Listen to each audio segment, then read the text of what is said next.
Sir आप अच्छा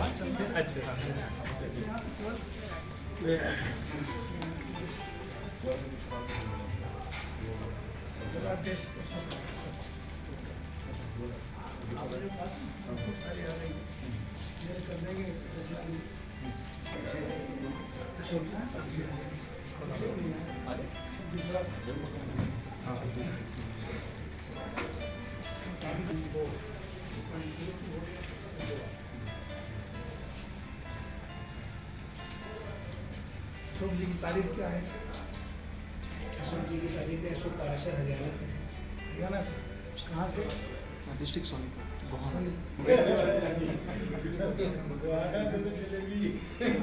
famous है वो साइज ही अलग। जो जलेबी लेके नहीं आता है पेनल्टी मिलना चाहिए। हाँ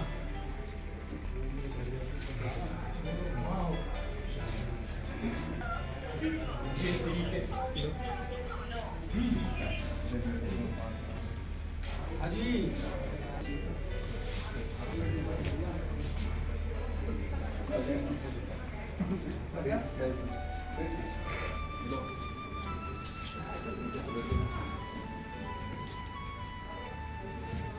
गौरी अभी इस तरफ काम किया जाए थे।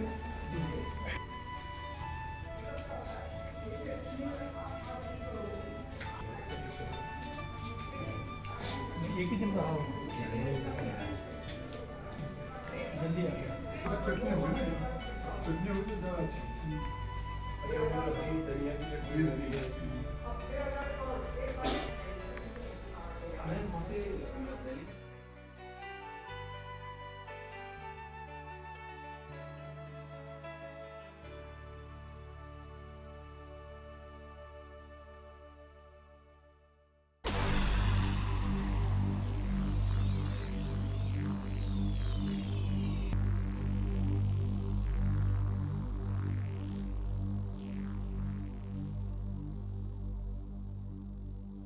मित्रों, आज ये स्वास्थ्य संध्या में हम सब लोग एकत्रित हुए हैं।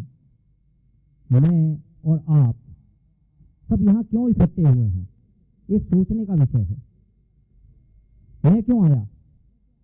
मैं तो इसलिए आया कि मैंने स्वास्थ्य ले लिया, खोया हुआ स्वास्थ्य प्राप्त कर लिया। मित्रों, आज के युग में स्वास्थ्य का खो जाना और उसको वापस पाना एक बहुत बड़ी टेढ़ी खीर है, जैसे समुद्र में से एक मोती को निकालना। बीमार व्यक्ति एक गोली से शुरू करता है और ऐसा ही वाकया मेरे साथ में रहा और मेरे परिवार के साथ। 2014 मेरे जीवन के अंदर एक टर्निंग पॉइंट रहा।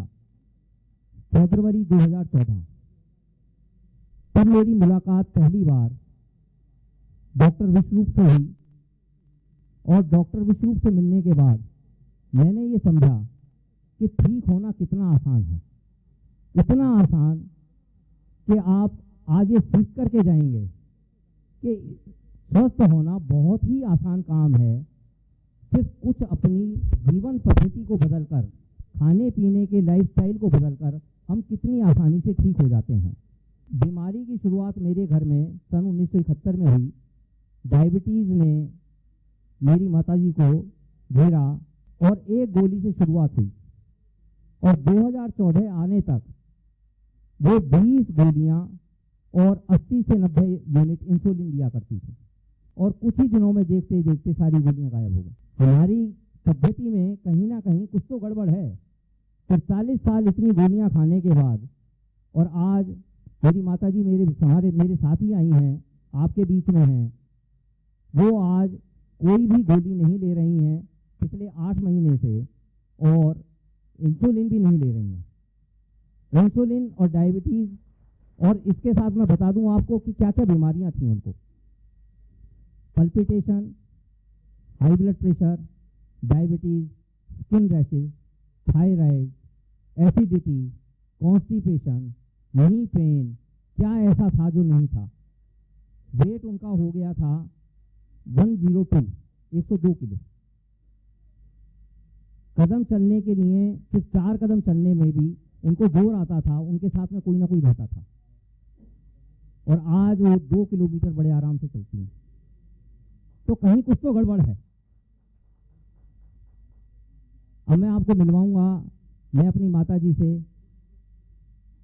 श्रीमती कृष्णा मित्तल। अपनी जगह पर प्लीज खड़े हो जाएं। पापा आप भी आए। ओम प्रकाश जी, मेरे पिताजी जो 81 पार कर चुके हैं, अब इनको पार्किंसन हो गया था। अब ये पार्किंसन और डायबिटीज दोनों से पूरी तरह से मुक्त हैं। मैं अपनी धर्मपत्नी को बुला रहा हूँ, वो बताएंगी। रचना जी।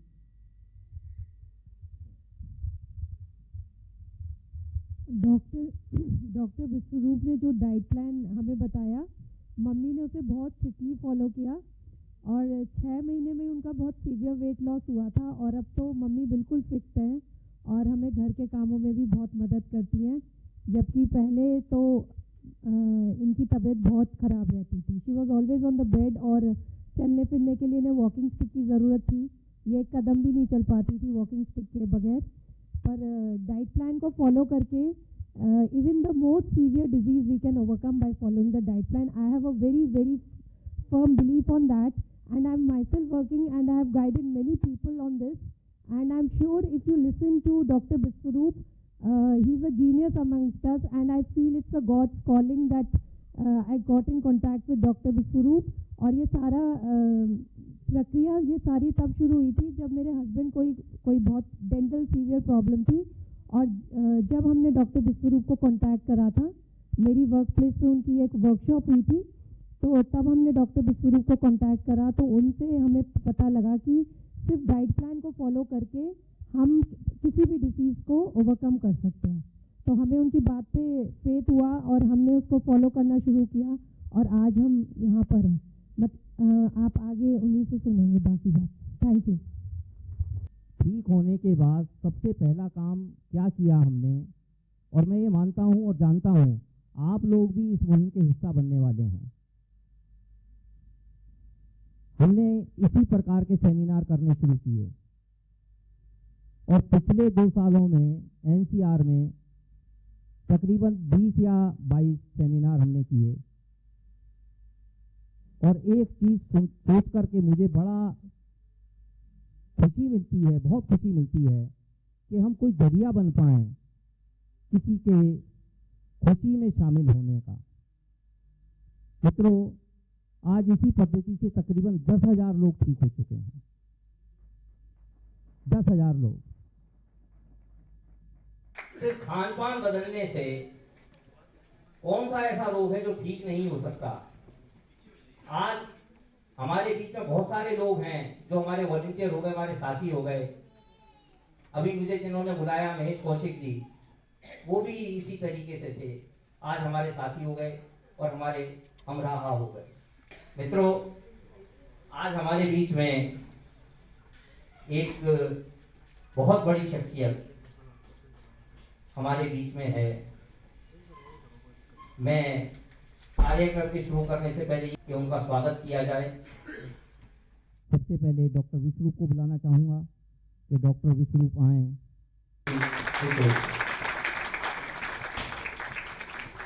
श्री राम प्यारे पांडे जी का स्वागत करें। श्री विश्वरूप जी, एक बार ताली बजा करके स्वागत करें।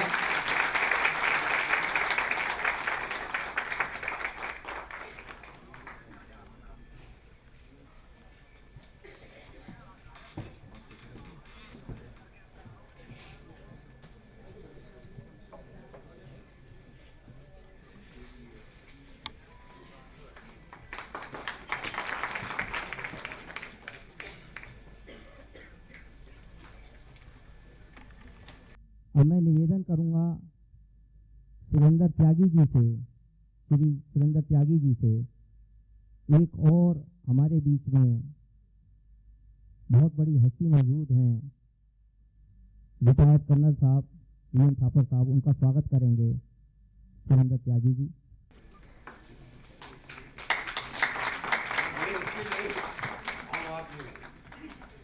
ये ऐसा कहकर के आप और महान हो गए सर।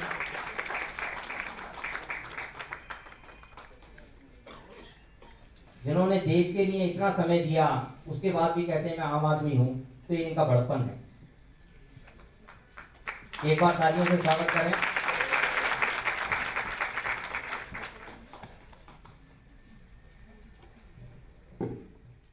इस कार्यक्रम को आगे बढ़ाने के क्रम में मैं डॉक्टर विश्वरूप को बुलाना चाहूँगा और उनका एक छोटा सा परिचय मैं आपको बता दूं। एक जीनियस, और मैं तो उसका क्यूब कहूंगा। नीज ऑफ वर्ल्ड रिकॉर्ड्स हैं, एक माइंड में, एक बॉडी में। इन्होंने 1 मिनट के अंदर 198 पुशअप लगाए और जब जीवन की शुरुआत की तो इन्हें पता लगा कि इनके दिल में छेद है। तो मित्रों, सबसे पहले तो ये चीज के लिए इनको सैल्यूट करना पड़ेगा कि जिस आदमी के दिल में छेद हो तो डॉक्टर आमतौर पर कहते हैं कि भी आप कोई एक्सर्शन का काम नहीं कर सकते। तो इन्होंने सबसे पहले इस पद्धति को सीखा, कॉल्डवेल स्क्रीन। ये वो नाम है जिनको संसार में सब लोग जानते हैं, मेडिकल की लाइन के सब लोग जानते हैं। उनसे इन्होंने सीखा और अपने आप को ठीक किया, स्वस्थ किया, और स्वस्थ करने के बाद इन्होंने एक वर्ल्ड रिकॉर्ड बनाया, 198 पुशअप इन 1 मिनट। और दूसरा Guinness books of world record और है, इनकी मेमोरी बहुत शार्प है, इसके अंदर एक वर्ल्ड रिकॉर्ड बनाया। इसके अलावा 25 किताबें इन्होंने लिखी हैं माइंड और बॉडी पर ही।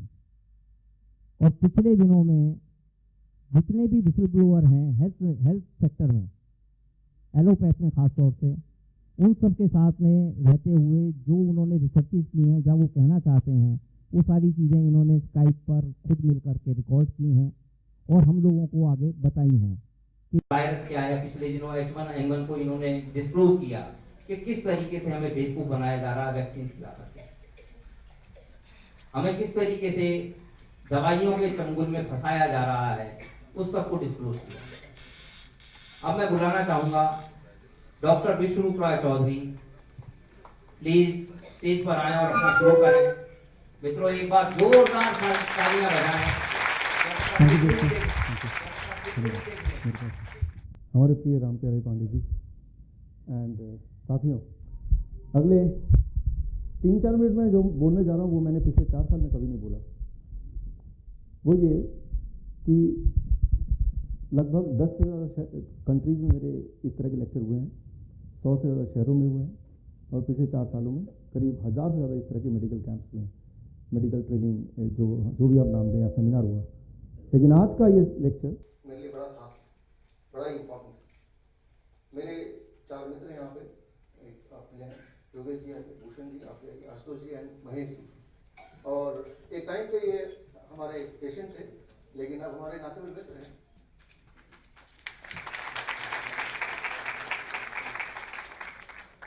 हम सब ने एक सपना देखा कि इंडिया से डायबिटीज और हार्ट डिजीज इस प्रकार की बीमारी चली जाए, पहले तो हो ना, और जिनको है वो ठीक हो जाए।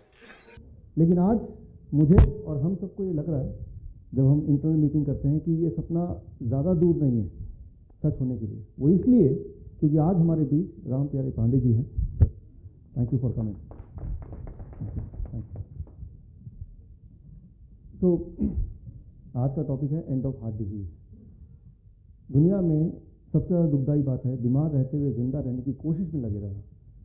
Nothing in this world can destroy your happiness more than you are trying to live with an illness, more than you are trying to live with sickness. इंसान एक ऐसा जानवर है जो अक्सर बीमार रहता है। बाकी कोई जानवर ना तो बीमारी में जीता है ना बीमारी में मरता है। जब मरता है तब भी वो हेल्दी रहता है ऑलमोस्ट, या फिर एक्सीडेंटली मर जाता है या कोई और जानवर को खा जाता है, तो that is a different matter. But बीमार पड़ के मरना ये सिर्फ इंसान की किस्मत है, बाकी या बदकिस्मत है, तो बाकी animals they live healthy and they die healthy. आज से करीब 100 साल पहले, नाउ इट इज 2016, 1916 की बात करें, 100 साल पहले इंसान को भी हार्ट की बीमारी नहीं होती थी, डायबिटीज नहीं होता था, कैंसर बड़ा कम होता था। बाय द टाइम ऑफ 1945 धीरे धीरे करते हुए हार्ट की बीमारी इंसानों में फैलती गई। ज़्यादा से ज़्यादा लोग इंसान हार्ट की बीमारी से मरने लगे। जब भी कोई बीमारी दुनिया में आती है तो उसका इलाज ढूंढना चालू हो जाता है।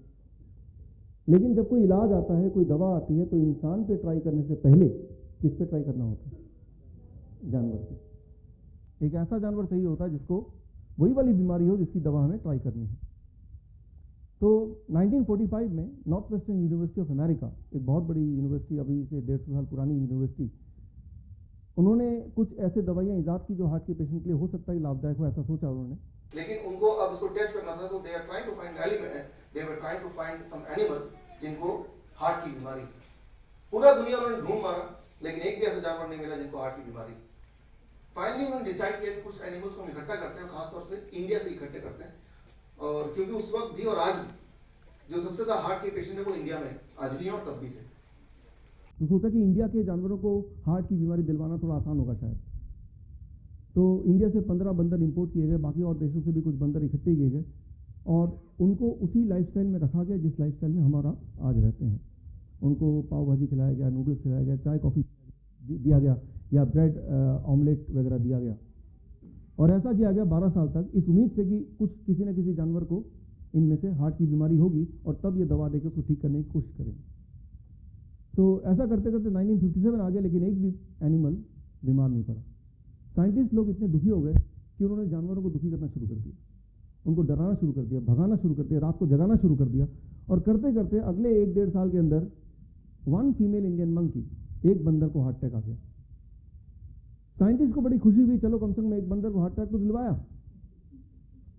लेकिन यहां मैं ये बोलना चाह रहा हूं, जानवरों को हार्ट अटैक होना नियर इम्पॉसिबल है और इंसान की बात करें तो हर तीसरा डेथ का कारण हार्ट डिजीज है। और इंसान में भी अगर हम इंडियंस की बात करें तो और ज़्यादा। इस वक्त पूरे दुनिया में अगर 100 लोग हार्ट की बीमारी से किसी एक दिन मरते हैं तो उसमें से 60% are Indians and 40% from rest of the world. Right, इस वक्त भारत के WHO के जो आंकड़े हैं, about 8 crore people are diabetic patient. एक तो डायबिटीज़ दुनिया में बहुत फैल रहा है, ऊपर से सबसे ज़्यादा तादाद जो है वो भारत में है डायबिटीज़ की, हार्ट डिजीज़ की। और इंसिडेंटली आप गौर करेंगे उन्हीं शहरों में ज़्यादा हार्ट के पेशेंट मिलेंगे आपको जहाँ ज़्यादा सुपर स्पेशलिटी हॉस्पिटल्स, ज़्यादा अस्पताल हैं। वहीं पे जहाँ अस्पताल नहीं है वहाँ हार्ट की बीमारी भी नहीं है, बहुत कम है।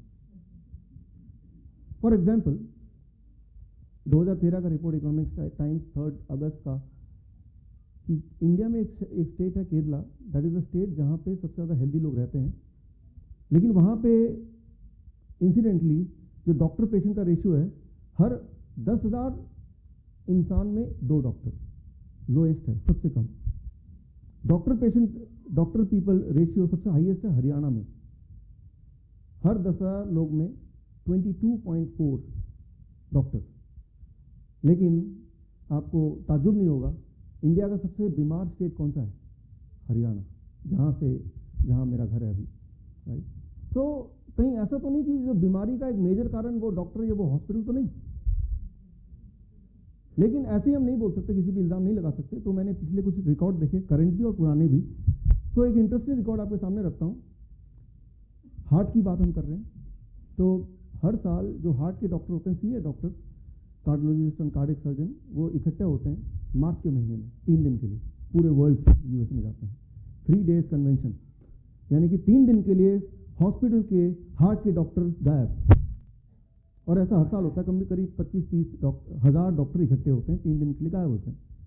और ऐसा पिछले 15 साल से चल रहा है। तो एक बार किसी के दिमाग में आया कि 3 दिन तक अगर डॉक्टर गायब रहे हॉस्पिटल से, वो भी हार्ट के डॉक्टर, तो हार्ट में इमरजेंसी सबसे ज़्यादा होती है, हार्ट अटैक होता है, ब्रेन स्ट्रोक होता है, तो उन 3 दिन में पेशेंट की क्या हाल हो रही होगी। तो फिर आंकड़े निकाले गए 2002 से लेकर 2011 तक के, और ये देखा गया कि जिस दौरान डॉक्टर गायब रहते वो 3 दिन जो मृत्यु दर है वो 8% घट जाता है, 8%। राइट, तो अगर आपके घर के आसपास कोई हॉस्पिटल ना हो तो घबराने की बात नहीं है, आप खुशकिस्मत हैं कि आपके घर के आसपास हॉस्पिटल नहीं है। Right, so this came in journal of American medical association, पिछले साल का रिकॉर्ड है, आज से 11 महीने पहले का, वेरी ऑथेंटिक। बल्कि मैंने देखा कि जब डॉक्टर हड़ताल कर देते हैं वहाँ की मृत्यु दर हमेशा कम हो जाती है। According to Oxford journal, according to British medical journal, कहीं भी दुनिया में देखा गया कि जब डॉक्टरों ने हड़ताल कर दिया, मृत्यु दर अपने आप कम हो गई, हेल्थ अपने आप लोगों की इंप्रूव हो गई। सो क्यों उस पर आ रहे हैं? एक सवाल ये आता है कि ऐसा क्यों होता है? इज इट ए कोइंसिडेंस या there is some specific reason? Reason ये है, क्यों का जवाब, हेल्थ एक व्यापार बन गया है, एक व्यापार, बिजनेस बन गया। Thank you. और कोई भी व्यापार चलता रह सकता है जब तक कि उसका कस्टमर परमानेंट हो। अगर टाइम्स ऑफ इंडिया एक दिन पढ़ लेंगे, बोलेंगे कि अगले 100 साल का हो गया मेरा काम, तो टाइम्स ऑफ इंडिया बंद हो जाएगा। Every day you need to read. Similarly, अगर आप किसी का कस्टमर लगातार बनते रहेंगे तभी वो बिजनेस चल सकता है। ऐसा कोई बिजनेस नहीं हो सकता जिसमें एक वन टाइम कस्टमर वाला कोई बिजनेस नहीं चल सकता। तो ये फुल फ्लेजेडली बिजनेस बन चुका है। इसकी शुरुआत कब हुई थी? 1895 से इसकी शुरुआत हुई थी। डॉक्टर जोसेफ लिस्टर एक बहुत बड़े सर्जन थे और साथ ही में उनका एक और काम था, साइड बिजनेस, फ्लोर क्लीनिंग का।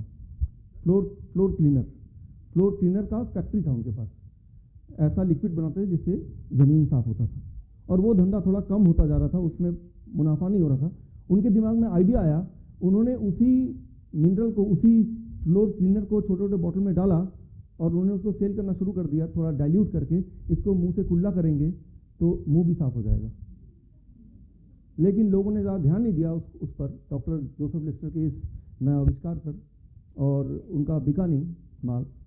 फिर उनके दिमाग में एक आइडिया आया कि मुंह की बदबू दूर हो जाएगी अगर आप यूज़ करेंगे तो। लेकिन मुंह की बदबू कोई बीमारी नहीं है, पीपल वर नॉट सीरियस। फिर उन्होंने मुंह की बदबू का एक नाम दिया, हिलिटॉसिस। और कोई भी पेशेंट आए बोलेगा आपको तो हिलिटॉसिस है, आपको तो ये लेना पड़ेगा।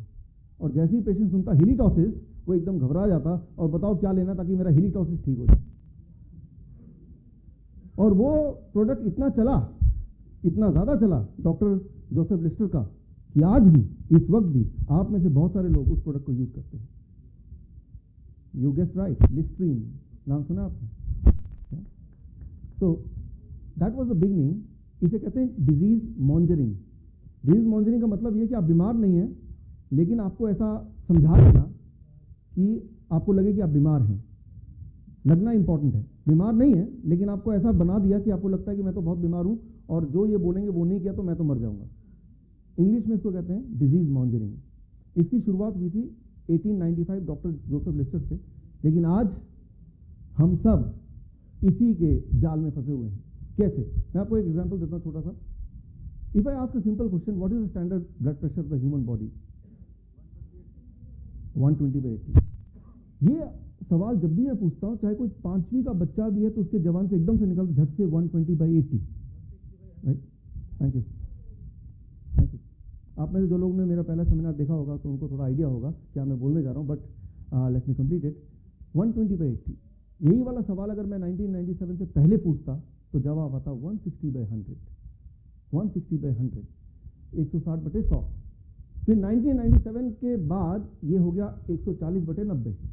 आज आप बता रहे हैं ये है, जैसा आप बता रहे हैं, 120/80।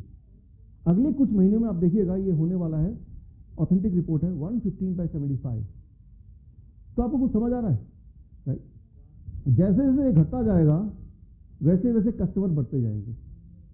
यूं मानिए कि आप बैटिंग कर रहे हैं, सचिन तेंदुलकर बॉलिंग कर रहा है, आपको ये साबित करना है कि you are a bad bowler. तो जितनी बार वो बॉलिंग करने आएगा आप क्या करेंगे? विकेट को थोड़ा छोटा कर देंगे, थोड़ा छोटा कर देंगे, और आखिर में विकेट इतना छोटा हो जाएगा कि सचिन तेंदुलकर दिखेगा ही नहीं विकेट कहाँ पे है। वो दुनिया का कितना भी अच्छा बॉलर क्यों ना हो, आप आउट ही नहीं हो सकते। मुझे ऐसा लगता है कि मेडिकल साइंस ने इतनी तरक्की कर ली है कि वो हेल्दी इंसान बचा ही नहीं।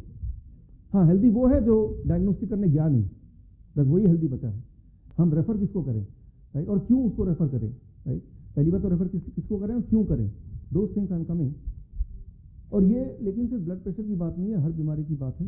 किसी भी बीमारी की हिस्ट्री को देखेंगे तो ऐसे कुछ मिलने वाला। For example, if I talk of diabetes, 1979 में जब पहली बार स्टैंडर्ड तैयार हुए तब बताया गया 200 से ऊपर जिसका ब्लड शुगर है 200 mg/डेसीलीटर, उसको डायबिटीज बोला करेंगे। फिर वो कम हो गया 1997 में, WHO ने बोला नहीं इसको कम करते हैं, फास्टिंग रखते हैं सुबह का और उसको करते हैं 126। फिर अमेरिकन डायबिटिक एसोसिएशन, बदकिस्मती से मैं इसका मेंबर भी हूँ, इसने बोला नहीं इसको और कम कर देते हैं 100। अब जब इन्होंने 1997 में 126 रखा, इंडिया में तब था डायबिटीज पेशेंट करीब 60 लाख। और जिस दिन ये 100 हो गया, इंडिया में उसके 1 महीने में पेशेंट हो गए 1.5 करोड़, और आज पेशेंट है 7.5 से 8 करोड़। तो आज का जो डायग्नोस्टिक है वो एक नहीं, जाल नंबर 1, जाल नंबर 2, जाल नंबर 3, ट्रैप 1, ट्रैप 2, ट्रैप 3, इनमें से किसी भी एक जाल में फंस गए तो आप डायबिटिक पेशेंट हैं। चाइना की गवर्नमेंट ने इनको टेस्ट किया और चाइना की गवर्नमेंट ने ये साबित किया कि अगर इस गाइडलाइन को माने तो 50% of the Chinese population are diabetic patient. This means अगर हम यहाँ पे 400 लोग हैं, अगर हम डायग्नोस्टिक कराएं इस गाइडलाइन को लेके तो आधे लोग इस डायबिटीज के रेंज में आ जाएंगे, यानी कि आधे लोगों को अभी से दवा शुरू करनी चाहिए, नहीं तो बहुत सारा बॉडी में खराब कुछ हो सकता है, मर सकते हैं हम, या सड़ गल सकते हैं, कुछ भी हो सकता है।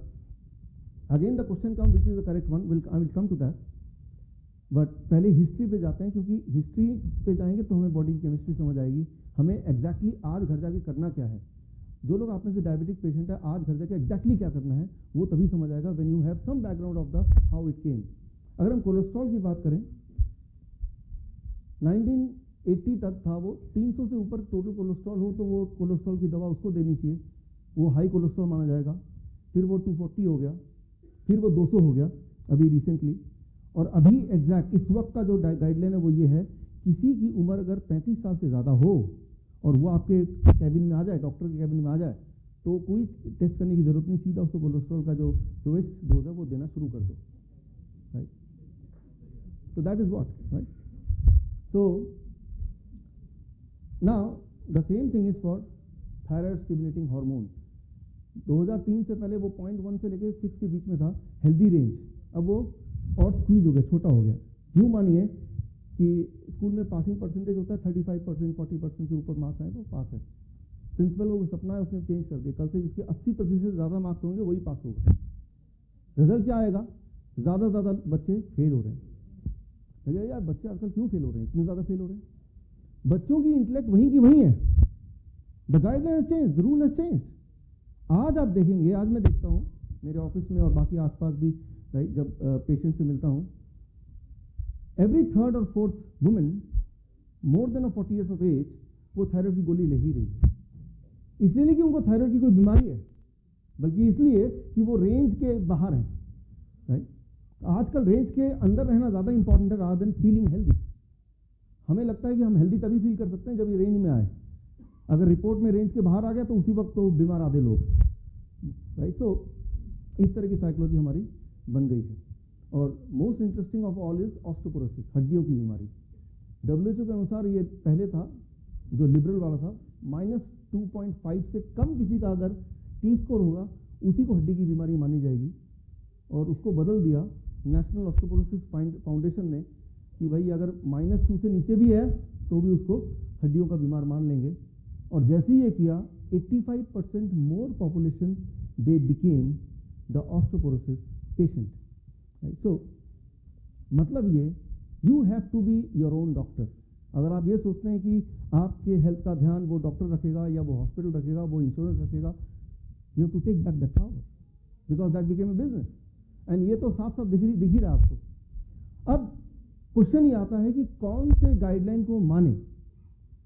मतलब ये कि मेरा जो अगला स्लाइड आ रहा है, that is the most important slide of this day, कि कैसे पता चले कि हमें कि कौन सा गाइडलाइन मानना है हमें, वो मैं स्लाइड दिखा रहा हूँ। इसको बहुत ध्यान सुनिए क्योंकि यही आपको करना है आज घर जाके। देखिए, दुनिया में मेडिकल साइंस के 2 गुट बने हुए हैं, 2 गुट हैं मेडिकल साइंस के। एक गुट वो जो फार्मास्यूटिकल इंडस्ट्रीज के द्वारा चलाई जाती हैं या उनके द्वारा फंडेड है या उनके द्वारा फॉर्म्ड है, जैसे अमेरिकन हार्ट एसोसिएशन, जैसे American diabetic association, right. So they are run by pharmaceutical companies और they are funded by pharmaceutical companies और they are formed by pharmaceutical companies. तो एक गुट तो वो है, राइट। दूसरा मेडिकल साइंस का गुट एक और है या ग्रुप है एक और, जो फार्मास्यूटिकल कंपनी से फंड नहीं लेती हैं, वो सिर्फ गवर्नमेंट से फंड लेती है। जैसे कॉकरेन कोलैबोरेशन है, जहाँ से मैं सर्टिफाइड ट्रेनर हूँ, जो किसी भी फार्मास्यूटिकल कंपनी का फंडिंग नहीं लेती, वो सिर्फ गवर्नमेंट का फंडिंग लेती है ताकि फार्मास्यूटिकल कंपनी उनको इन्फ्लुएंस ना कर पाए। अब इमेजिन कीजिए आप एक बड़े बिजनेसमैन है और आपका काम है ब्लड प्रेशर की गोलियां बनाना। तो ए वो अमेरिकन हार्ट एसोसिएशन और बी कॉकरेन कोलैबोरेशन, तो आप किसकी बात मानेंगे, ए या बी की? ए बोलता है आज दैट इज प्रॉफिटेबल गाइडलाइन ये बोलता है कि हाइपरटेंशन 120/80 से ऊपर होगा तो वो हाइपरटेंशन का मरीज है। लेकिन कॉकरेन कोलैबोरेशन बोलता है आज, या ब्रिटिश जॉइंट बेसिस गाइडलाइन बोलता है जिसका ब्लड प्रेशर 160/100 से ऊपर है वही सिर्फ ब्लड प्रेशर का पेशेंट है। सो ये तो हुआ प्रॉफिटेबल गाइडलाइन और ये हुआ पैशनेट गाइडलाइन। अगर तो आपका बिजनेस है दवाइयों का तो आप तो इसका हिस्सा होना पसंद करेंगे, तभी ज़्यादा पेशेंट मिलेंगे आपको। लेकिन अगर आप खुद ही पेशेंट हैं तो आपके लिए फ़ायदेमंद कौन सा है, वो ये वाला है। और सबसे इंपॉर्टेंट बात और इंटरेस्टिंग बात ये है, ये दोनों के दोनों गुट इक्वली रिकॉग्नाइज्ड है। दोनों के दोनों ग्रुप WHO द्वारा, UNO द्वारा या सारे सरकारों द्वारा इक्वली रिकॉग्नाइज्ड है। ना तो इसको कोई डिनाई कर सकता है, ना ही इसको कोई डिनाई कर सकता है, जबकि दोनों में ज़मीन आसमान का फर्क है उनके गाइडलाइंस में, राइट। तो ये निर्णय सिर्फ आप ही को लेना है, what guideline I must follow, right. तो क्योंकि वो डॉक्टर जो गाइडलाइन फॉलो करते हैं वो सिर्फ वो जो हॉस्पिटल को बोलता है, दैट इज ऑल। वो गाइडलाइन कहाँ से आते हैं, उसकी हिस्ट्री क्या है, उसमें उनकी कोई कमांड या कोई पढ़ाई नहीं है। तो लेकिन ये इतने सारे आंकड़े हैं, कहीं आप कंफ्यूज ना करें, घर जाते जाते भूल ना जाएं, इसीलिए आपके लिए मैंने ये गाइडलाइन का ये कार्ड बना दिया, मेडिकल गाइडलाइन 2016। तो इस सेमिनार के बाद जब आप जाएंगे बाहर तो आप फीडबैक फॉर्म भर के जब उसको सबमिट करेंगे, बदले में आपको ये दे देंगे। तो इसमें एक है रेड गाइडलाइन जो है प्रॉफिटेबल गाइडलाइन, ये उनके लिए जिनकी दवाइयों की कंपनी अगर आप में से किसी की है या केमिस्ट का शॉप है, राइट है। और दूसरा है ग्रीन गाइडलाइन, ये उनके लिए जो खुद पेशेंट हैं, राइट। तो दोनों का प्रोविजन मैंने कर दिया है। मुझे बताया गया कुछ केमिस्ट और कुछ वैसे भी लोग आ रहे हैं फार्मेसी कंपनीज के लोग, मैंने कहा कि उनका इंटरेस्ट रखना चाहिए मुझे, तो मैंने ये बना दिया दोनों। तो इस दोनों ही ठीक है, राइट। लेकिन अगर आप पेशेंट हैं तो ग्रीन है आपका गाइडलाइन। तो ये कार्ड आप लेंगे, पहला स्टेप। कार्ड लेने के बाद इस सेमिनार का जो एक्चुअल हमारा एम है कि अगर आप बीमार हैं तो बीमारी ठीक हो जाए, राइट। ठीक होने का मतलब ये नहीं कि कंट्रोल होना, कंट्रोल होने की अलग बात है। कंट्रोल क्या बोलते हैं, दवा लेते रहना, but I am talking about दवा बिना लिए अगर सब कुछ ठीक रहे तो that is what is called ठीक होना, उसी को ठीक होना बोलते हैं ना, राइट। तो आपको क्या करना है, स्टेप 1 आज घर जाके। स्टेप 1, मान लो आप बीपी की दवाई लेते हैं, कोलेस्ट्रॉल की दवाई लेते हैं, आप डायबिटीज़ की लेते हैं, थायराइड की लेते हैं, राइट, या ऑस्टियोपोरोसिस की लेते हैं। स्टेप 1 उस गोली को छोड़ के, फॉर एग्जांपल बीपी और शुगर की बात करते हैं, गोली छोड़ दीजिए, मत लीजिए फॉर 1 डे। कोई नहीं मरने, मैं बता सकता हूँ, राइट। आप अगर जिंदा उस दवाई की वजह से नहीं है, पक्का ही है, right. You are not alive because of that medicine first of all. तो एक दिन दवा छोड़िए, 24 घंटा पूरा दवा का असर निकल जाएगा। अब देखिए आपका बीपी कितना है। अगर वो 160/100 से नीचे है already without the influence of the medicine, this means आप हाइपरटेंशन के पेशेंट थे ही नहीं कभी। तो आपको कुछ, अगर जो मैं आपको खाना पीना आगे बताने वाला हूँ वो ना भी करें आप, तो भी आप हेल्दी हैं। आप वो बिना मतलब के दवा ले रहे थे, वो आपका नुकसान करा रहे थे आप। सिमिलरली शुगर की बात करते हैं, 24 घंटे शुगर छोड़िए आप, शुगर की दवा वगैरह। इंसुलिन वाले के लिए मैं आगे थोड़ा सा और डिटेल में बताऊंगा उसको कैसे ड्रॉप करना है। और अगर 250 से नीचे अगर आपका आता है शुगर पोस्ट प्रेंडियल, ये भूल जाइए, फास्टिंग, HbA1c, TP, OGTT ये सब भूल जाइए। सिर्फ एक याद रखिए, खाना खाने के 2 घंटे बाद अगर मैं शुगर टेस्ट करता हूँ और 250 से नीचे आता है बिना दवा के इन्फ्लुएंस के, तो मैं शुगर का पेशेंट नहीं, I am not a patient of sugar, right. Thank you, thank you, thank you. और सबसे इंपॉर्टेंट, ये गाइडलाइन कोई मेरे गाइडलाइन नहीं है, ये कॉकरेन डेटाबेस की गाइडलाइन है। मैं तो वो आप तक पहुंचा रहा हूँ, ये मेरी राय नहीं है, मेरी पर्सनल राय तो खैर है, लेकिन मेरी राय की वजह से नहीं आपको मानना है। This is a कॉकरेन guideline, right. तभी मैं कार्ड छपवा के दे रहा हूँ ताकि आप बोल सकें भाई ये तो इनका गाइडलाइन है, बताओ आप। और you have the right to ask this question to your doctors. After all पिछले 7 साल, 10 साल, 15 साल, कुछ कुछ केसेस में 25 सालों से आप डॉक्टर की सारी बात मान रहे हैं। तो you all have the right to ask, आपको पूछना चाहिए, राइट। पहला स्टेप, मैंने ये देखा है कि 25% सो कॉल्ड पेशेंट, जिन्हें पेशेंट बोला जाता था, 25% लोग इस पेशेंट के चुंगल से तो ऐसे ही निकल जाएंगे, राइट। मतलब बिना और कुछ किए, सिर्फ वो गाइडलाइन चेक किए। 25% मतलब 100 में से 25 लोग तो ऐसे ही बाहर निकल जाएंगे, वो बीमार नहीं है। डिजीज मॉनिटरिंग, उसको उनको समझाया गया कि आप बीमार हैं, राइट। अब रहा 75% पेशेंट जो एक्चुअली बिना ब्लड प्रेशर की दवा लेने के बाद भी अगर 160/100 से ऊपर आ रहा है या शुगर लेवल 250 से ऊपर आ रहा है, तो वो सही मायने में पेशेंट है। तो क्या उनको दवा लेते रहना चाहिए? उनको भी दवा नहीं लेते रहना चाहिए। उनको क्या करना चाहिए? That's what I am going to share right now, right? So step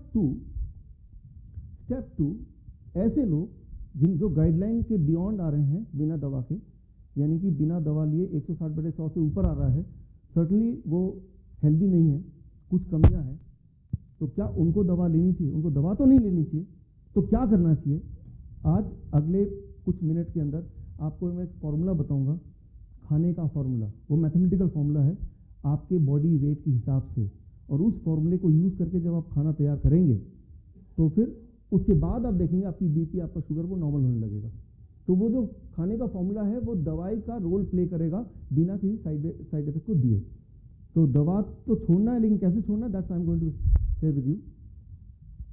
लेकिन ये फॉर्मूला समझने के लिए, जो फॉर्मूला मैं बता रहा हूँ, इस फॉर्मूले से हार्ट की बीमारी हो, डायबिटीज़ हो, कैंसर हो, राइट, ऑस्टियोपोरोसिस हो, कोलेस्ट्रॉल, हाई कोलेस्ट्रॉल हो, ओबेसिटी हो, तो उनमें ये फॉर्मूला काम करता है। लेकिन ये फॉर्मूला समझने के लिए आपको 4 सवाल के जवाब देने पड़ेंगे। I am going to ask you 4 questions, उनके जवाब के अंदर ही वो फॉर्मूला छुपा हुआ है। तो चलते हैं पहला क्वेश्चन, पहला सवाल। ये लिस्ट ऑफ कैंसर के नाम मैंने लिखे, lung cancer, breast cancer, colon cancer, heart cancer, prostate cancer, blood cancer. इनमें अजीब सा कौन लग रहा है? अलग सा कौन लग रहा है? Heart cancer. अच्छा, हार्ट कैंसर अजीब क्यों लग रहा है? सुना नहीं, राइट? अच्छा, लंग का कैंसर हो सकता है, ब्रेस्ट कैंसर हो सकता है, ब्लड में कैंसर हो सकता है, प्रोस्टेट में कैंसर हो सकता है, कोलोन में कैंसर हो सकता है, हार्ट में कैंसर तो कभी सुना नहीं। तो एक सवाल ये आता है, क्या हार्ट कैंसर से प्रोटेक्टिव है? क्या भगवान ने हार्ट को कुछ ऐसा बनाया कि उसको कैंसर नहीं हो सकता? हार्ट कैंसर तो सुना नहीं, कभी सुना आपने? आपने सुना होगा कि he is diagnosed with lung cancer, he is diagnosed with breast cancer. कोई आके बोला मुझे हार्ट कैंसर हो गया, ये थोड़ा फनी सा लग रहा है, राइट? तो पहला सवाल तो आपने जवाब सही दे दिया कि heart cancer is the odd one out. लेकिन मेरा सवाल ये कि ऐसा क्यों? ऐसा कारण क्या है कि हार्ट का कैंसर होता ही नहीं, हमने सुना ही नहीं? सोल्यूशन वो मैं आपको बताऊंगा, उससे पहले दूसरा सवाल पूछता हूं आपसे, which is correct? High blood pressure से हार्ट की बीमारी और रिस्क ऑफ ब्रेन स्ट्रोक होता है, ए? या दूसरा, risk of brain stroke and heart disease से हाई ब्लड प्रेशर होता है? पहला या दूसरा, कौन सा करेक्ट है? पहला। मतलब यह है कि अगर आपको हाई ब्लड प्रेशर है तो आपके चांसेस हार्ट की बीमारी के होने के ज़्यादा हो जाएंगे, या आपके चांसेस ब्रेन स्ट्रोक के ज़्यादा हो जाएंगे। असलियत ये है, second one is right, correct ये है, अगर आपको ब्रेन स्ट्रोक के रिस्क है या हार्ट की बीमारी है तो आपका ब्लड प्रेशर बढ़ेगा। ब्लड प्रेशर कोई वजह नहीं है बीमारी की, वो बीमारी के बाद का एक सिम्टम है, वो बीमारी इटसेल्फ नहीं है, राइट? इसको मैं एक्सप्लेन करूंगा क्यों ऐसा मैं बोल रहा हूं, क्यों ऐसा है, इसको एक्सप्लेन करूंगा, राइट? तो हर क्वेश्चन के अंदर एक कुछ छुपा हुआ है, वो आपको आगे तक पहुंचाएगा। तीसरा सवाल मेरा, मान लो किसी के हार्ट में ब्लॉकेज है, राइट? 90% ब्लॉकेज या 80% ब्लॉकेज या 30% ब्लॉकेज, किसमें हार्ट अटैक के चांसेस हाईएस्ट हैं? किसमें है? 30%। चलिए, कोई 30 बोल रहा है, कोई 90 बोल रहा है, कोई 80, कोई ना कोई तो करेक्ट होगा ही, नहीं? ओके, ठीक बोल रहे हैं आप। देखिए, इसमें अगर हम कन्वेंशनली सोचें तो साफ सी बात है, जिसका ज़्यादा ब्लॉकेज उसको ज़्यादा चांस है हार्ट अटैक के। जबकि रियलिटी है, दुनिया का जो आंकड़ा बताता है, वो कैसे वो मैं बताऊंगा साइंस, बट आंकड़ा ये बताता है 90% of the heart attack is because of the smaller blockage, 20-30% blockage. पूरे दुनिया में सिर्फ 10% हार्ट अटैक ऐसे होते हैं जिसकी रिस्पॉन्सिबिलिटी होती है बड़े ब्लॉकेज की वजह से, 80%, 70%, 90% ब्लॉकेज। यानी कि अगर 100 लोगों को हार्ट अटैक हुआ है, उसमें से 10 लोगों का हार्ट अटैक का कारण वो सबसे बड़ा वाला ब्लॉकेज है, और बाकी 90 लोगों का हार्ट अटैक का कारण वो छोटे छोटे ब्लॉकेज है, 20-30% वाला। लेकिन ऐसा क्यों, ये जानेंगे तो ही आपको कुछ आइडिया होगा उस फॉर्मूले का, इस पर हम आएंगे। और अब आखिरी सवाल, which of the following will raise the blood pressure, blood sugar fastest? इन चारों में से डायबिटीज पेशेंट कौन सा वाला खाएंगे तो उनका ब्लड शुगर बहुत ज़्यादा बढ़ जाएगा खतरनाक तरीके से? ठीक ठीक ठीक ठीक ठीक ठीक ठीक T, okay, chapati is the right answer. अक्सर आपको पता है मैंगो का सीजन 2-3 महीने में आने वाला है, और जितने भी डायबिटिक पेशेंट है उनको उनकी वजह से मैंगो के सेलर को कोई फायदा नहीं होता, क्योंकि वो आम खरीदते ही नहीं, खरीदना छोड़िए वो देखते भी नहीं उसकी तरफ। कई डायबिटिक पेशेंट मैं मिला, उनको लगता है कि मैं अगर देख भी लूँगा आम की तरफ तो भी मुझे डायबिटीज़ बढ़ जाएगा मेरा, राइट। तो सूंघ के काम चला रहता है आंखें बंद करके, राइट। ऐसे बहुत सारे पेशेंट हैं जो सालों साल, 15 साल 20 साल से डायबिटीज़ वाले पेशेंट, उन्होंने आम नहीं चखा। जबकि असलियत बात यह है कि आम अगर डायबिटीज़ के पेशेंट खाते हैं तो उनका डायबिटीज़ बहुत जल्दी ठीक हो जाता है, राइट। कभी कभी हमारा डायबिटीज़ कैंप होता है, इंडिया में कम होता है, बाहर ज़्यादा होता है, और तब मेरा पहला रूल होता है डायबिटीज़ कैंप में भर्ती करने से पहले, पहला शर्त यह है कि अगर आप दिन में 1 किलो आम खा सकते हैं तो मेरे कैंप में आइए, राइट। और जब आम का सीज़न नहीं होता तो कम से कम 6 केले तो खाने ही पड़ेंगे, कम से कम 6 केले, कम से कम बोल रहा हूँ मैं, ज़्यादा से ज़्यादा आपकी मर्जी। मैं ये बोलना चाह रहा हूँ, अगर कोई डायबिटीज़ पेशेंट आपको मिले और वो दिन में दर्जन केले खाने लगे तो उसका डायबिटीज़ 2-3 दिन में तो वैसे भी ठीक हो जाएगा। ट्राई टू अंडरस्टैंड, जो हम सब ठीक होना चाहते हैं लेकिन हमारी जो एजुकेशन है कि क्या करने से ठीक होगा वो बिल्कुल विपरीत है, तो रिजल्ट भी विपरीत ही आ रहा है। 15 साल से हम वही सारा कुछ कर रहे हैं जो डॉक्टर बोल रहा था, तो रिजल्ट तो ठीक आ जाना चाहिए था ना, बट हो क्या रहा है, राइट, और ज़्यादा बढ़ता जा रहा है। हर बार जब डॉक्टर के पास जाते हैं तो एक गोली और ऐड होकर ही आती है, राइट, और डोज बढ़ के ही आता है। अब इन चारों सवाल के जवाब के लिए एक सबसे बड़ा सवाल, इसके बाद मैं सवाल नहीं पूछूंगा, the last question, the biggest question, जिसके अंदर इन चारों का जो सीक्रेट है वो छुपा हुआ है। हार्ट का काम क्या है? What is the primary function of heart? Blood को, okay, as expected the answer is, heart क्या करता है? ब्लड को पूरे बॉडी में सर्कुलेट करता है। ये काम भगवान ने हार्ट को दिया हुआ है, ऐसा ही तो हमने सुना है, राइट। इंटरेस्टिंगली हम में से किसी ने उसको देखा अंदर जाके, वो तो देखेंगे कैसे, राइट, ऐसा हमने पढ़ा है बुक में, लेकिन इंटरेस्टिंगली हमने किसी ने भी, राइट, वो उसको देखा नहीं अंदर से। मैं आपको थोड़ा सा बताता हूँ, ये आप एक बार को दिमाग से निकाल दीजिए कि आपने क्या एक्चुअली पढ़ा, आप लॉजिक लगाइए। हमारे हार्ट का साइज कितना है? इस मुट्ठी बराबर, मुट्ठी कर लेंगे ना, ये हार्ट का साइज है, राइट। और पूरा जो ब्लड वेसल है हमारा बॉडी का, राइट, वो कितना है? सारे ब्लड वेसल को मैं अगर एक के बाद एक लगा दूं तो पूरे अर्थ का पूरा एक चक्कर लगा सकते हैं, 60,000 किलोमीटर तक हो सकता है अगर हम स्मॉल स्मॉल कैपिलरीज को छोड़ दें, राइट। सो हार्ट का size is really very small. आप में से यहाँ पे कोई इंजीनियर है? इंजीनियरिंग की है किसी भी तरह की? है कोई यहाँ पे? कौन कौन इंजीनियर है यहाँ पे? कौन सा इंजीनियरिंग किया आपने? Civil engineering. मैकेनिकल इंजीनियर है कोई? आप हैं, राइट, ओके। मैकेनिकल इंजीनियर से अगर पूछेंगे कि अगर छोटा सा मशीन हो जो इसका साइज इतना सा हो और उसमें इतनी ताकत हो कि वो पूरे वर्ल्ड का चक्कर लगा दे लिक्विड को, तो इंजीनियर के हिसाब से पॉसिबल नहीं है। आप अगर हार्ट को देखना चाहते हैं अंदर से, तो जो हार्ट है दैट इज दिस, ये है हार्ट, राइट। ये पिग का हार्ट है, बिल्कुल फ्रेश, राइट। और यही साइज इंसान का हार्ट है। इंसान के हार्ट को पिग के हार्ट से कंपेयर क्यों किया जाता है?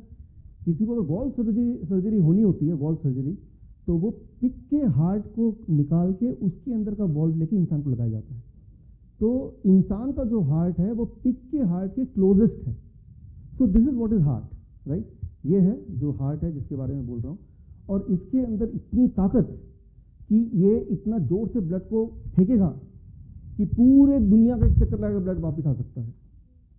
इंजीनियर के हिसाब से ऐसा नहीं हो सकता। एज ए इंजीनियर ऐसा कोई इंस्ट्रूमेंट नहीं हो सकता, ऐसा कोई मशीन नहीं हो सकती। क्या कहते हैं? तो इंजीनियरिंग पॉइंट ऑफ व्यू से फिजिक्स के, ये तो फिजिक्स का काम है ना, ये कोई डॉक्टर का काम नहीं है जो मैं क्वेश्चन पूछ रहा हूँ। It is a question of physics, right. So as a engineer और फिजिक्स का के थ्रू अगर जवाब देने की कोशिश करें तो आपको जवाब यही मिलेगा कि ये प्रैक्टिकली पॉसिबल नहीं है, राइट। लेकिन चक्कर ये है कि जिसने इंजीनियरिंग पढ़ी है, जैसे आपने पढ़ी है, तो आपने मेडिसिन नहीं पढ़ा, मेडिकल की कोई ज्ञान नहीं है आपको। जिसने मेडिसिन पढ़ी है उसको न्यूट्रिशन का ज्ञान नहीं है। मेडिकल कॉलेज में 7 साल पढ़ने के बाद जो न्यूट्रिशन पढ़ाया जाता है वो सिर्फ 7 घंटे, तो ऑलमोस्ट 0। और जिसने न्यूट्रिशन पढ़ा हुआ है, फूड कैसे काम करता है बॉडी में, उसने फिर मेडिकल गाइडलाइन कैसे बने वो नहीं पढ़ा। आपने एग्जाम्पल बचपन में सुना है कि 7 अंधे थे, उनको बोला ये क्या है, कोई बोल रहा है ये कोई सांप है, कोई बोल रहा है ये रस्सी है, कोई बोल रहा है वृक्ष की तना है, याद आ रहा है? लेकिन एक्चुअली वो क्या था? हाथी था। तो किसी एक पार्ट को देख के अगर हम सोचें कि पूरा जानवर हम समझ लें तो वो प्रैक्टिकली पॉसिबल नहीं है, और एक पार्ट को देख के हम जो समझेंगे वो टोटली डिफरेंट होगा देन द रियलिटी। तो हमारा जो मेडिकल सिस्टम है या एजुकेशन सिस्टम है उसमें हम एक पार्ट को पढ़ते हैं, राइट। मेरी जो बेसिक पढ़ाई है वो इंजीनियरिंग में है, प्रोडक्शन इंजीनियरिंग मैंने किया है, लेकिन मैंने मास्टर्स किया है that is diabetes education, international diabetes federation से, जो दुनिया की सबसे बड़ी बॉडी है डायबिटीज़ में। मैंने एडवांस ट्रेनिंग लिया है life cardiovascular support and emergency medicine में, अमेरिकन हार्ट एसोसिएशन, जिसके बारे में मैंने आपको बताया थोड़ी देर पहले, राइट। और न्यूट्रिशन की पढ़ाई मैंने की है कॉर्नेल यूनिवर्सिटी यूएसए से, टी कोलिन कैम्पबेल, जिनके बारे में अभी मित्तल साहब बता रहे थे, राइट। और मैंने डॉक्टरेट किया है public health from Vietnam, right. इसके अलावा गाइडलाइंस कैसे काम करते हैं उसकी पढ़ाई की पिनांग मेडिकल कॉलेज मलेशिया से। तो अगर ये सारे हिस्सों को, इंजीनियरिंग को, मेडिकल को, न्यूट्रिशन को, गाइडलाइन को मिला दें तो वो जानवर क्या है वो आपको तब क्लियरली दिखाई देगा, राइट। लेकिन ऐसा हम कम करते हैं, ऐसा नहीं करते, तो हम सिर्फ एक पार्ट को देखते हैं। और मैं आपको बता दूं, एक पार्ट को देख के असली तस्वीर आपको समझ नहीं आ सकती। तो पहली बात मैं आपको ये बताना चाह रहा हूँ कि हार्ट ऐसा इंस्ट्रूमेंट नहीं है कि वो 1 लाख तक दूरी तक वो ब्लड को सर्कुलेट करे। तो जो हमने पढ़ाई की है, राइट, कि हार्ट का काम है ब्लड को सर्कुलेट करना, that is wrong, that is wrong. Physics के हिसाब से नहीं हो सकता। कोई बुकिश बोलेगा, लेकिन फिजिक्स के हिसाब say that is not possible, हो ही नहीं सकता, राइट। तो फिर क्वेश्चन क्या आता है? एक क्वेश्चन आएगा दिमाग में, क्या क्वेश्चन आएगा? एक तो हार्ट क्या करता है, फिर सर्कुलेशन कैसे होती है? अगर हार्ट नहीं करता तो करता कौन है फिर? और हार्ट क्या कर रहा है फिर? 2 सवाल आते हैं। हार्ट क्या करता है पहले वो बात करते हैं। अच्छा, इसके बाद मैं आपको सवाल जवाब का समय दूंगा। आपको सारी बातें मेरी एज इट इज माननी नहीं है, आपको आर्गूमेंट करना, मुझसे बहस करनी है, राइट। सवाल पूछने हैं हजारों, और जब कन्विंस हो जाए तभी आप बोलना हाँ भाई ठीक है। वो आपको बाद में आप सवाल कहीं लिख सकते हैं, जो भी सवाल हो आपके। हार्ट का काम है ब्लड को हार्ट से बाहर पंप करना, सिर्फ बाहर तक फेंकना, बाहर तक पहुंचा देना। लेकिन उसके बाद आगे जो सिस्टम में सर्कुलेट होता है वो वाला काम हार्ट को नहीं दिया भगवान ने।